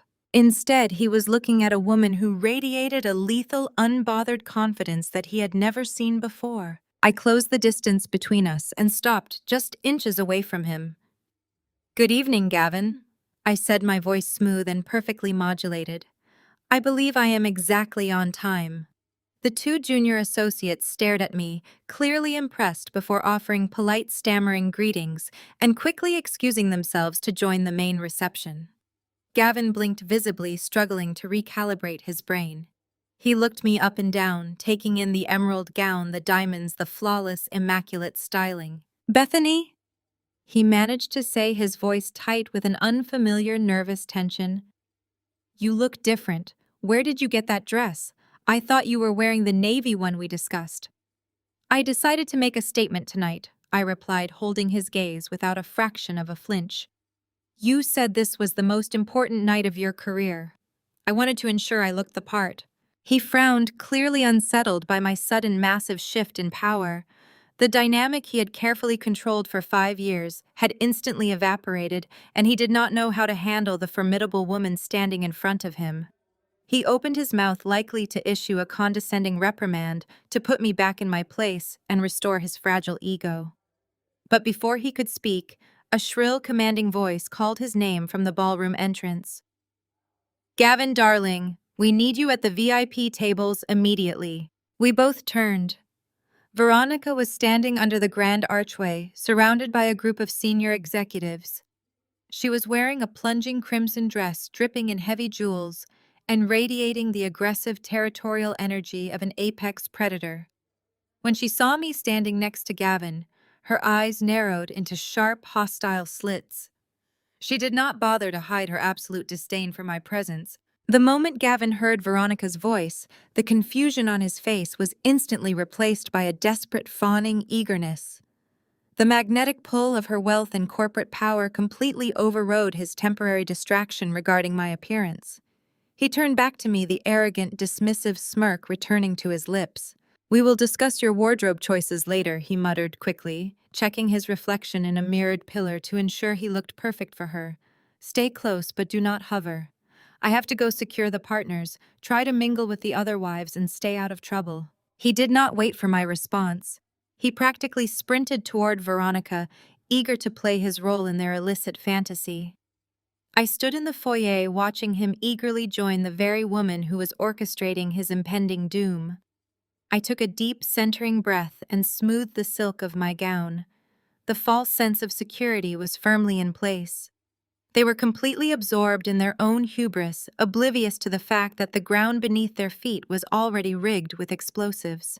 I lifted my chin, offered a brilliant, dangerous smile to the empty foyer, and walked slowly into the grand ballroom, ready to burn their empire to the ground. The grand ballroom of the hotel was a masterclass in corporate extravagance and calculated intimidation. Vaulted ceilings covered in gold leaf stretched high above the polished dance floor, while hundreds of round tables draped in crisp white linen filled the massive space. Waiters in immaculate black uniforms circulated seamlessly through the crowd, carrying silver trays loaded with vintage champagne and imported caviar. I walked into the epicenter of Chicago high society, feeling the heavy weight of 100 curious gazes tracking my movements. My emerald silk gown swept gracefully across the floor, commanding the room without requiring me to utter a single word.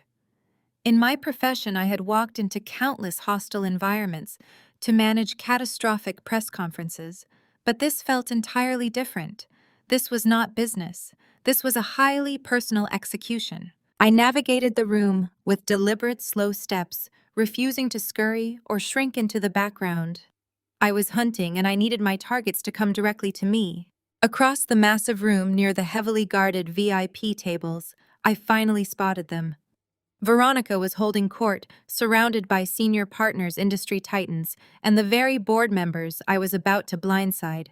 She was laughing loudly, her head thrown back in a display of absolute dominance, while Gavin stood loyally at her side, holding her drink like a well-trained servant. He was hanging on to her every word, completely intoxicated by his proximity to absolute power. I stopped near a towering ice sculpture, taking a crystal flute of champagne from a passing waiter, and positioned myself perfectly in their direct line of sight. It did not take long for the apex predator to notice the new prey standing in her territory.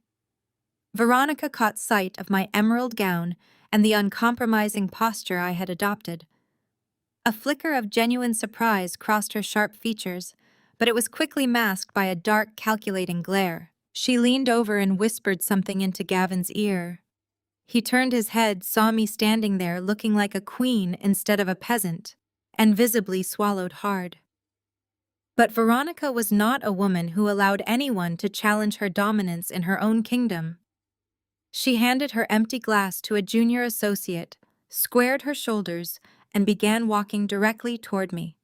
Gavin trailed nervously behind her like an obedient shadow. A small entourage of curious board members and senior executives naturally drifted along with them, drawn by the sudden shift in the room's gravitational pull. Corporate sharks always know when blood is about to hit the water, and they wanted front-row seats to the slaughter. Veronica stopped 2 feet away from me, deliberately invading my personal space with calculated aggression. She looked me up and down, her eyes raking over my designer gown and diamond earrings with naked contempt. "Well, Bethany," she purred, her voice carrying just enough volume to ensure the surrounding circle of executives could hear every single venomous word. "I must admit I am shocked Gavin brought you tonight. We usually reserve these galas for the permanent fixtures in our lives, not the temporary stepping stones we outgrow on our way to the top.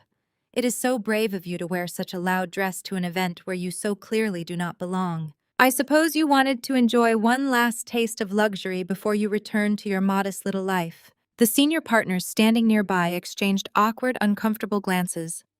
The insult was brutal and unapologetic, a deliberate public execution designed to humiliate me into running out the door in tears. Veronica was marking her territory, claiming my husband right in front of my face, while simultaneously reminding everyone in the room of her supreme, unassailable authority. I looked past her shoulder to Gavin. My husband, the man I had financially supported for 5 grueling years, stood completely silent.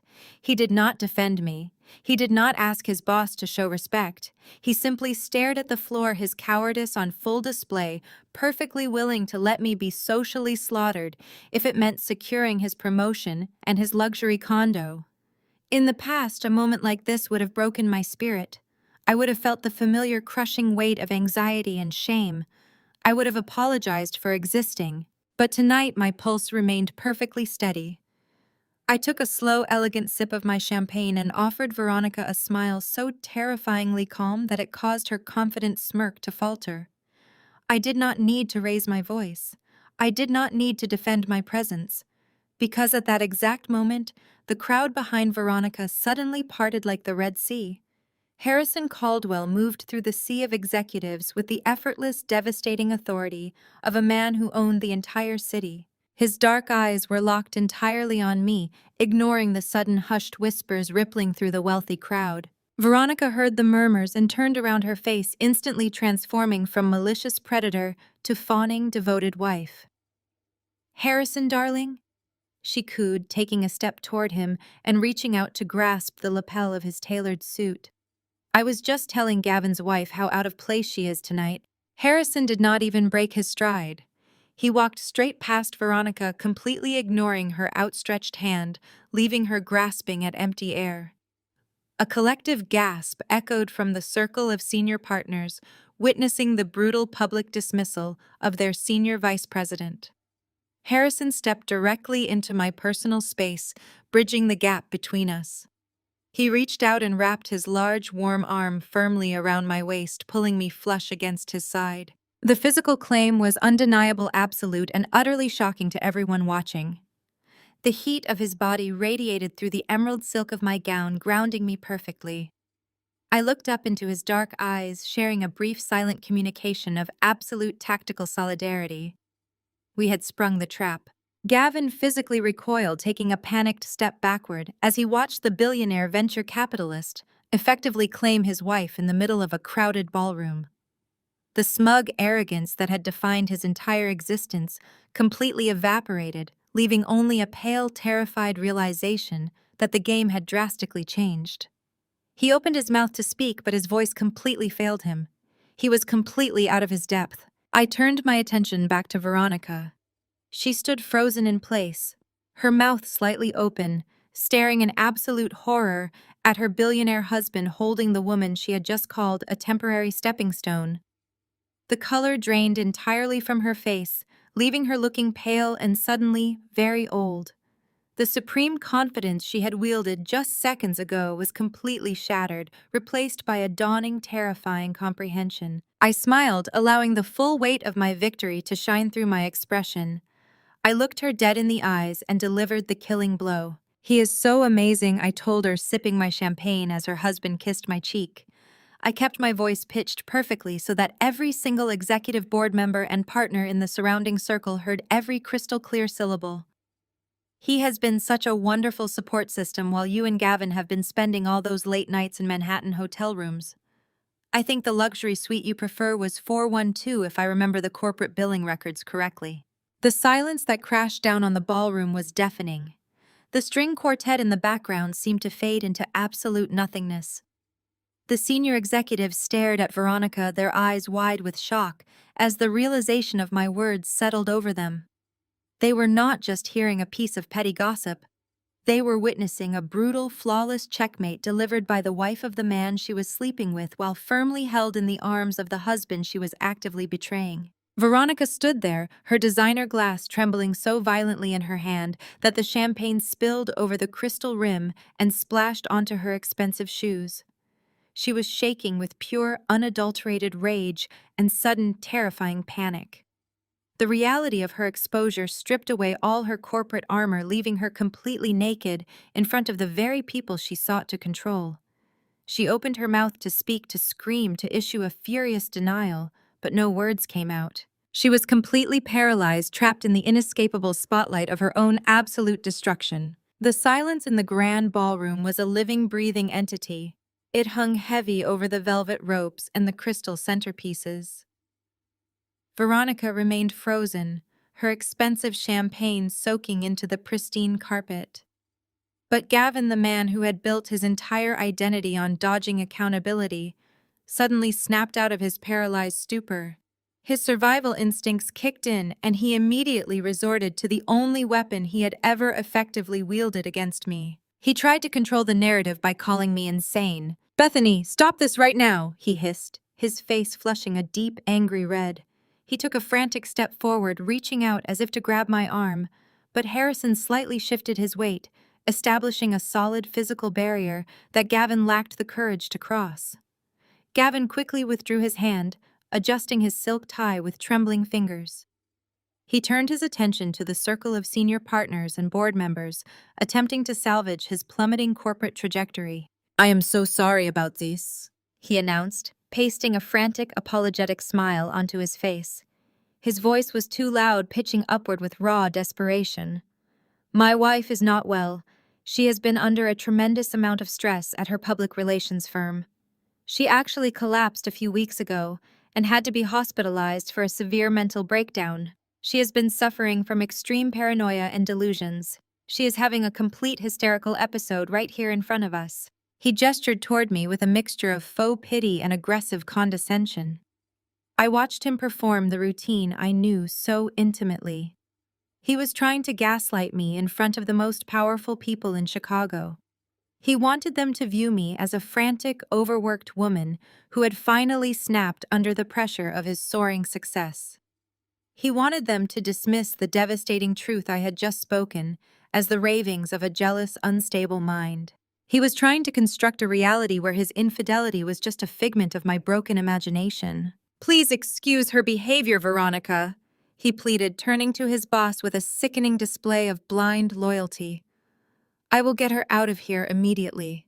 She does not know what she is saying. The pressure has completely warped her grip on reality. I promise you this will not affect my performance or our upcoming projects. I can still handle the merger." He was practically begging. He was watching the luxury penthouse, the vice president title, and his entire meticulously plotted future slipping through his fingers, and he was desperately trying to claw it back by throwing me completely under the bus. He looked back at me, his eyes wide with a threatening, panicked glare. "Bethany, you are embarrassing yourself. Tell them you made a mistake. Tell them you are having an episode. Let us go home before you ruin everything I have worked so hard to build." I did not raise my voice. I did not shed a single tear. I simply looked at the man I had financially supported for 5 years, the man who had planned to drain my life savings and leave me destitute, and I let out a soft, genuine laugh.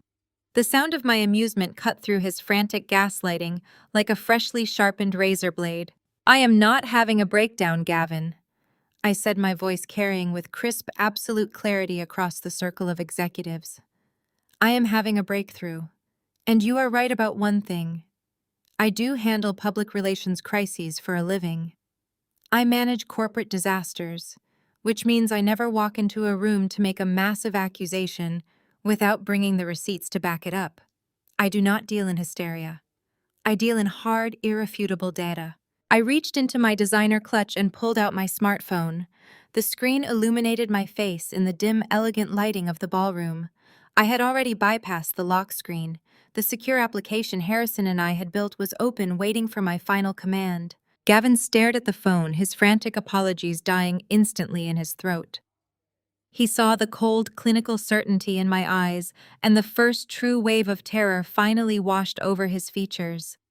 He realized in that agonizing split second that I was not a weak, discarded wife throwing a desperate public tantrum.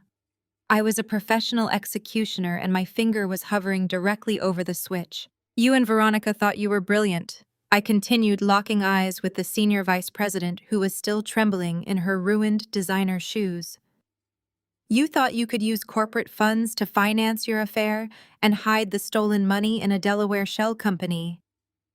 You thought you could funnel hundreds of thousands of dollars out of your own firm to buy a luxury condo on the Gold Coast. You thought you left absolutely no trail. But you forgot that a hidden burner phone is only secure if the person packing your suitcase does not know how to crack a simple 4-digit passcode." Veronica let out a choked, strangled gasp. Her hands flew to her mouth, but it was far too late to stop the bleeding. The damage was already done. I tapped the screen of my phone. The digital payload launched. An automated, highly encrypted email deployed instantly from a secure server. It bypassed the hotel firewalls and surged directly into the corporate inboxes of every single board member, senior partner, and executive standing in that ballroom. The dossier was comprehensive and completely devastating. It contained high-resolution photographs of every single text message exchanged between Gavin and Veronica. It cataloged the explicit hotel rendezvous, matching them perfectly to fraudulent corporate expense reports. But most importantly, it contained the meticulous forensic accounting Harrison had compiled, proving without a shadow of a doubt that Veronica had embezzled massive amounts of company money to fund her illicit lifestyle. "I just sent the board of directors a very interesting reading assignment," I announced, slipping my phone back into my clutch with a smooth, effortless motion. "Consider it my final contribution to your career, Gavin." It started as a single sharp ping from the pocket of a senior board member standing to my left. Then another chime echoed from the purse of a managing partner. Within 3 seconds, the entire grand ballroom erupted into a chaotic symphony of notification alerts. Cell phones buzzed, chimed, and rang in a cascading wave of digital alarm. The synchronized alerts cut through the classical music and the polite chatter, transforming the opulent corporate gala into a scene of sudden urgent confusion. The circle of executives surrounding us instinctively reached into their tailored suits and designer handbags. I watched as the chairman of the board, a formidable man in his late 60s, pulled out his phone and opened the email. He tapped the screen, accessing the first file in the attached dossier. The transformation in the room was spectacular and absolutely terrifying. The initial annoyance of receiving a mass email quickly shifted to intense curiosity. But as the executives scrolled through the contents of the dossier, as their eyes scanned the screenshots of the malicious text messages and the highlighted offshore account routing numbers, the curiosity morphed into absolute, unadulterated shock. A deadly, suffocating silence began to spread outward from our circle, infecting the rest of the vast ballroom. The string quartet completely stopped playing, noticing the sudden, chilling drop in the room's energy. The waiters froze in place, their silver trays of champagne hovering motionless in midair. The ambient noise of hundreds of people chatting completely evaporated, replaced by the heavy, ominous sound of powerful people reading the exact details of their own financial betrayal. This was the moment the trap snapped completely shut. The board members were not just reading about a scandalous workplace romance. They were reading a meticulously documented financial audit, proving that their trusted senior vice president had been systematically stealing their money to buy real estate for her subordinate. The personal insult to me was irrelevant to them, but the theft of corporate capital was an unforgivable cardinal sin. The hierarchy they protected so fiercely had been breached from the inside. The chairman of the board slowly lowered his phone. His face had hardened into a mask of pure volcanic fury.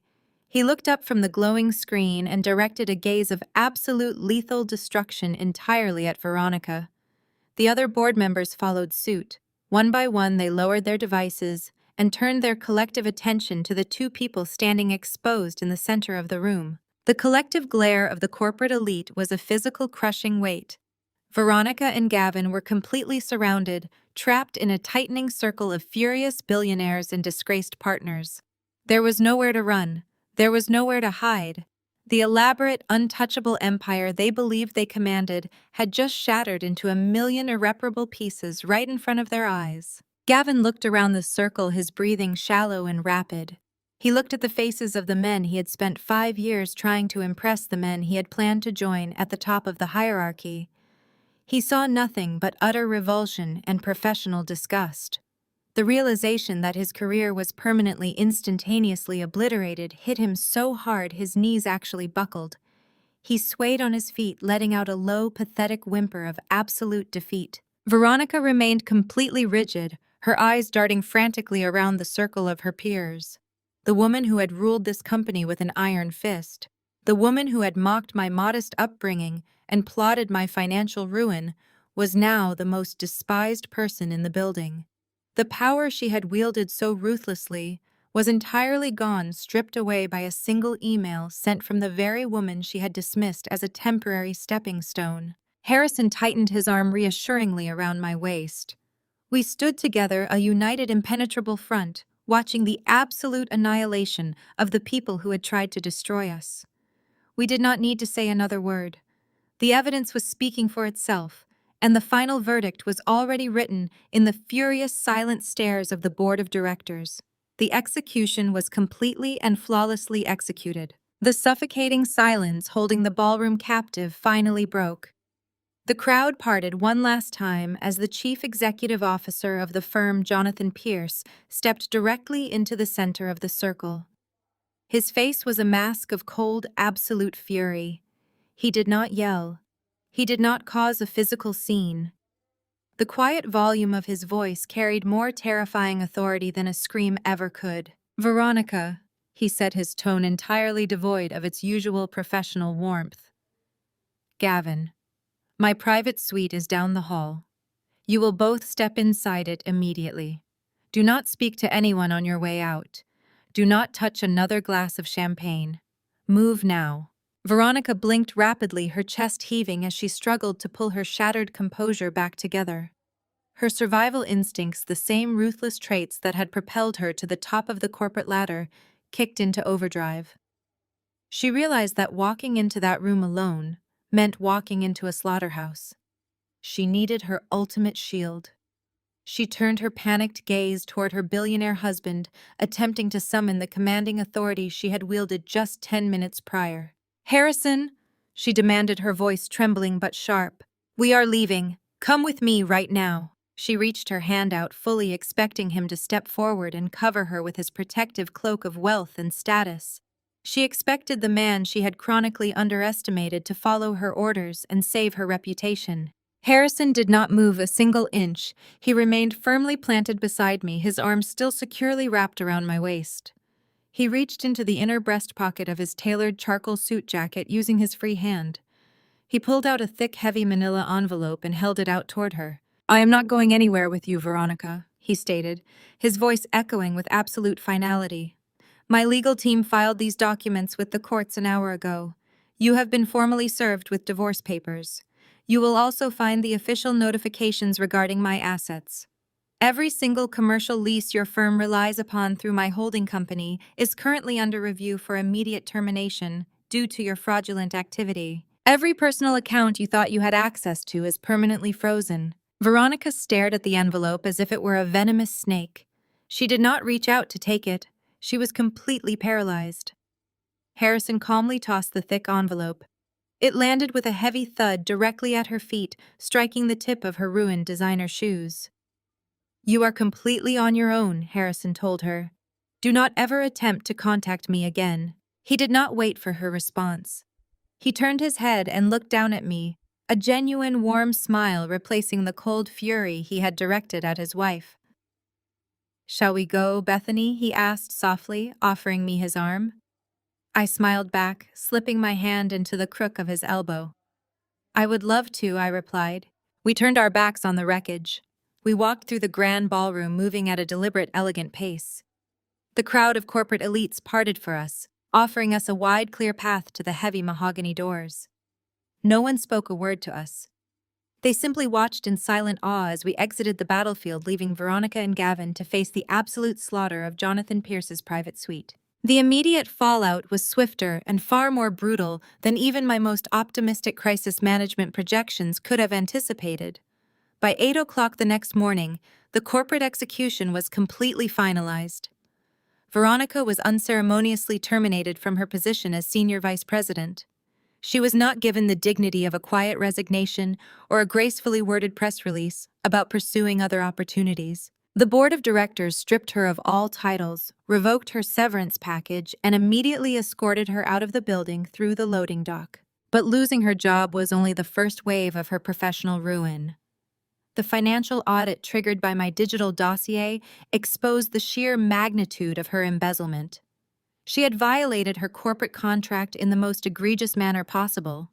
Because Harrison had flawlessly protected his premarital assets and completely severed her access to his vast wealth, she had absolutely no financial shield to hide behind. The firm handed the findings directly to federal investigators. She was left facing severe criminal charges for wire fraud and corporate embezzlement. Her social ruin was just as absolute. The elite circles of Chicago high society operate on a strict code of self-preservation. The moment the scandal broke, her influential friends and charity board allies dropped her entirely. Her country club memberships were revoked. Her invitations to high-profile galas evaporated. She was transformed overnight from a feared corporate titan into a radioactive pariah. Without Harrison's name, and without her corporate power, she was nothing. She was left sitting in a cold, empty house staring at a mountain of mounting legal bills she had no possible way to pay. Gavin suffered an equally devastating personal ruin. His termination happened simultaneously alongside Veronica. He was stripped of his corporate access badges and marched out of the skyscraper carrying his belongings in a cardboard box. The lucrative promotion, the senior partner title, and the luxury lifestyle he had ruthlessly pursued were completely obliterated. In a state of pure, desperate panic, Gavin immediately attempted to execute his original escape plan. He stood on the sidewalk outside his former office building and pulled up his banking application on his phone. He intended to wire the funds from our joint account into the Delaware Shell Company so he could at least secure the luxury condominium and weather the storm. I can only imagine the sheer terror that washed over him when the screen loaded. He stared at the balance, realizing the account he believed held hundreds of thousands of dollars contained exactly $4,000. It was just enough money to cover the upcoming utility bills. The vast majority of my personal savings and all of my business operating capital were safely secured behind my biometric firewall. His financial trap had snapped shut, entirely empty. With his corporate career destroyed and his stolen funds completely out of reach, Gavin did the only thing a narcissistic parasite knows how to do when cornered. He tried to attach himself to his host. He took a taxi directly to Veronica's house, expecting her to welcome him with open arms. He believed that since they had blown up their entire lives for each other, they would face the fallout together in her mansion. He severely underestimated the ruthless nature of the woman he had chosen over his marriage. When Gavin arrived at her front gates, Veronica did not welcome him. She refused to even let him pass the security intercom. She had lost her career, her wealth, her husband, and her social standing, all because of her reckless affair with a subordinate. She blamed Gavin entirely for her destruction. She screamed through the speaker system, calling him a useless, pathetic liability, and threatened to call the police if he did not leave her property immediately. She discarded him with the exact same casual cruelty she had intended to inflict upon me. Gavin was left standing on the curb in the freezing Chicago wind, completely abandoned. The consulting world is a small, tightly knit community, and word of his betrayal spread like wildfire. He was entirely blacklisted. No reputable firm would touch a mid-level consultant who had conspired to embezzle corporate funds and blow up a senior partner's marriage. His professional reputation was radioactive garbage. With no income, no access to my secure accounts, and facing the crushing reality of absolute bankruptcy, Gavin had nowhere to go. The luxury hotels and premium cocktail bars he used to frequent were entirely out of his reach. He was forced to rent a room in a cheap, dingy motel on the outskirts of the city.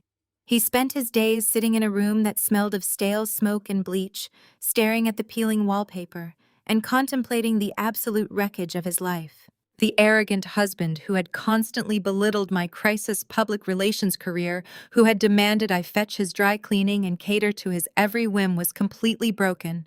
He had traded a loyal, fiercely intelligent wife and a stable, prosperous future for a handful of hotel rendezvous and an illusion of power. Now he had absolutely nothing. The empire he claimed he was building had collapsed into a pile of worthless rubble, and he was buried entirely underneath it. I did not feel an ounce of pity for him. In my industry, we know that natural consequences are the most effective teachers. Gavin and Veronica had meticulously planned to leave me destitute and drowning in debt. They had laughed at my hospital stay. They had mocked my Midwestern roots. The misery they were currently experiencing was not a tragic accident. It was the exact destiny they had designed for me, perfectly reflected back onto them. As I sat in my warm, brightly lit office reading the news alerts about the corporate shakeup at Gavin's former firm, I took a slow, satisfying sip of my morning coffee. The execution was complete. The threats were neutralized. The battlefield was cleared. It was time to focus entirely on the future. The weeks following the spectacular collapse of Veronica and Gavin brought an unexpected but entirely welcome surge of momentum to my professional life. In the elite, ruthless circles of Chicago corporate society, news travels faster than light. While the official narrative maintained by the board of directors stated that Veronica was terminated following a routine internal audit, the true architects of her destruction were quietly acknowledged among the city's most powerful executives. They recognized the flawless precision of the data drop, the perfectly timed financial lockdown, and the absolute airtight public relations strategy that accompanied the exposure. They realized that the quiet public relations strategist they had previously ignored at company galas was actually a lethal tactical genius, capable of bringing down an industry titan overnight. My phone began to ring incessantly, but this time the calls were not from a gaslighting husband demanding I pick up his dry cleaning. They were from Fortune 500 chief executive officers, board members, and high-profile politicians desperate to secure my crisis management services on permanent retainer. They had witnessed exactly what happens when you cross me, and they decided they would vastly prefer to have me fighting on their side of the battlefield. I signed 3 major corporate accounts within the first month alone, turning the scandal into an absolute masterclass in crisis management. I leveraged the exposure to demonstrate my unparalleled ability to control narratives and protect assets under extreme pressure. By the end of the quarter, my agency had more than tripled its annual revenue. I moved my growing team out of our modest starter office and leased an entire floor in a prestigious downtown high-rise, overlooking the very skyline Gavin had dreamed of conquering. I hired a dozen new analysts and strategists, building a formidable corporate machine of my own. I walked into my expansive corner office every morning, poured my own coffee, and stood by the massive glass windows feeling the incredible, undeniable weight of my own earned success. Gavin had spent years telling me my career was glorified babysitting. He had convinced me I was a secondary character in his grand corporate ascent. Now I was the chief executive of a booming firm commanding absolute respect from the very men who had blacklisted him out of the industry. This profound professional triumph was thrilling, but it paled in comparison to the immense peace I found in my personal life. 6 months after the gala, Harrison and I officially merged our lives. We did not purchase a sterile glass penthouse in the Gold Coast like the one Veronica had planned to buy for Gavin. Instead, we bought a stunning historic estate in the northern suburbs, a home built with solid stone wide oak floors, and a sprawling, beautiful garden that offered absolute privacy. Moving in with Harrison was an absolute revelation. I had spent 5 years walking on eggshells around Gavin, constantly monitoring his moods, managing his fragile ego, and anticipating his unreasonable, demanding behavior. With Harrison, there was no performance required. Our relationship was built on a foundation of absolute trust, emotional safety, and mutual respect. We were 2 equals who had walked through the fire together and emerged completely whole. There were no hidden burner phones in our house. There were no secret offshore accounts or malicious mocking text messages. Our mornings did not begin with frantic, arrogant demands for tailored shirts. They began with quiet, shared moments in our sunlit kitchen, drinking coffee and discussing the global financial markets or the latest public relations strategies. Harrison never belittled my ambition. He actively celebrated it. When I worked late to manage a high-stakes client crisis, he did not accuse me of neglecting my duties as a partner. He sent dinner to my office and waited up to discuss the tactical maneuvers with me when I finally came home. I finally learned what it actually meant to be loved by a man who was entirely secure in his own power. Harrison did not need to diminish my light to make himself feel important. He encouraged me to burn as brightly as I possibly could. We hosted intimate, elegant dinners for our close friends and trusted colleagues, filling our home with genuine laughter and authentic connection. We traveled the world not to impress corporate partners or project a false image of wealth, but to simply enjoy the beauty of exploring new cities together. The toxic, exhausting dynamics of our past marriages felt like a distant, fading nightmare. We had surgically removed the parasites from our lives, and the environment we cultivated in their absence was incredibly rich, rewarding, and deeply fulfilling. As I sat in the lush, quiet garden of our estate one warm summer evening, Watching the sunset paint the sky in brilliant shades of gold and amber, I allowed myself to fully reflect on the entire journey. I thought about the terrified, exhausted woman who had collapsed on her kitchen floor just a year prior. I thought about the crushing, devastating weight of the betrayal I felt when I unlocked that hidden phone and read the cruel, arrogant words my husband had typed. In that agonizing, suffocating moment, I had stood at a critical crossroads. I could have easily crumbled under the heavy weight of his deception. I could have accepted the pathetic victim narrative he was so desperate to assign to me. I could have allowed him to drain my savings, destroy my public relations business, and discard me like trash. Instead, I had chosen to fight back. I had chosen to weaponize my grief and forge it into cold, calculated corporate strategy. I had bypassed the screaming matches, the tearful, frantic confrontations, and the messy public arguments that only served to feed a narcissist's fragile ego. I had recognized my own inherent power. I realized that the absolute loyalty and unyielding dedication I had poured into a completely unworthy man were not character flaws or signs of weakness. They were evidence of my profound, immense strength. The moment I stopped directing that incredible energy toward saving a husband who hated me and started directing it toward saving myself, I became entirely unstoppable. The transition from a discarded, gaslit wife to a woman in absolute, uncompromising control of her own narrative was the most empowering evolution of my entire life. I learned that true power does not roar. It does not demand constant attention or throw childish temper tantrums in hotel lobbies. True power observes quietly. It gathers irrefutable data. It builds strategic, airtight alliances in the shadows. It waits patiently for the absolute perfect moment to strike. I had outsmarted a corrupt, wealthy corporate executive and a parasitic, arrogant husband without ever raising my voice. I had dismantled their entire illicit empire using nothing but their own blind arrogance and my flawless, meticulous preparation. Harrison walked out onto the stone patio carrying 2 crystal glasses of our favorite vintage wine. He handed me a glass and sat down closely beside me, resting his large, warm hand casually on my knee. His dark eyes caught the fading summer sunlight, reflecting the deep, unwavering devotion he held for me. He looked at me with the exact same profound respect and admiration he had shown me on the first morning we met in that quiet River North coffee shop. We raised our crystal glasses in a silent, meaningful toast to the incredible, authentic life we had built directly from the ashes of their betrayal. I took a slow, appreciative sip of the wine, letting the absolute tranquility of the moment wash completely over me. The war was officially over, and I had emerged completely victorious. I had reclaimed my life, my finances, my business, and my ultimate dignity. I had found a love that elevated me rather than exhausting my spirit. I had written the final triumphant chapter of my own story, and I had ensured that the villains were permanently erased from the pages, leaving only the heroes to enjoy the spoils of a perfectly fought battle. Sometimes the best response to betrayal isn't a screaming match. It's a silent, flawless checkmate.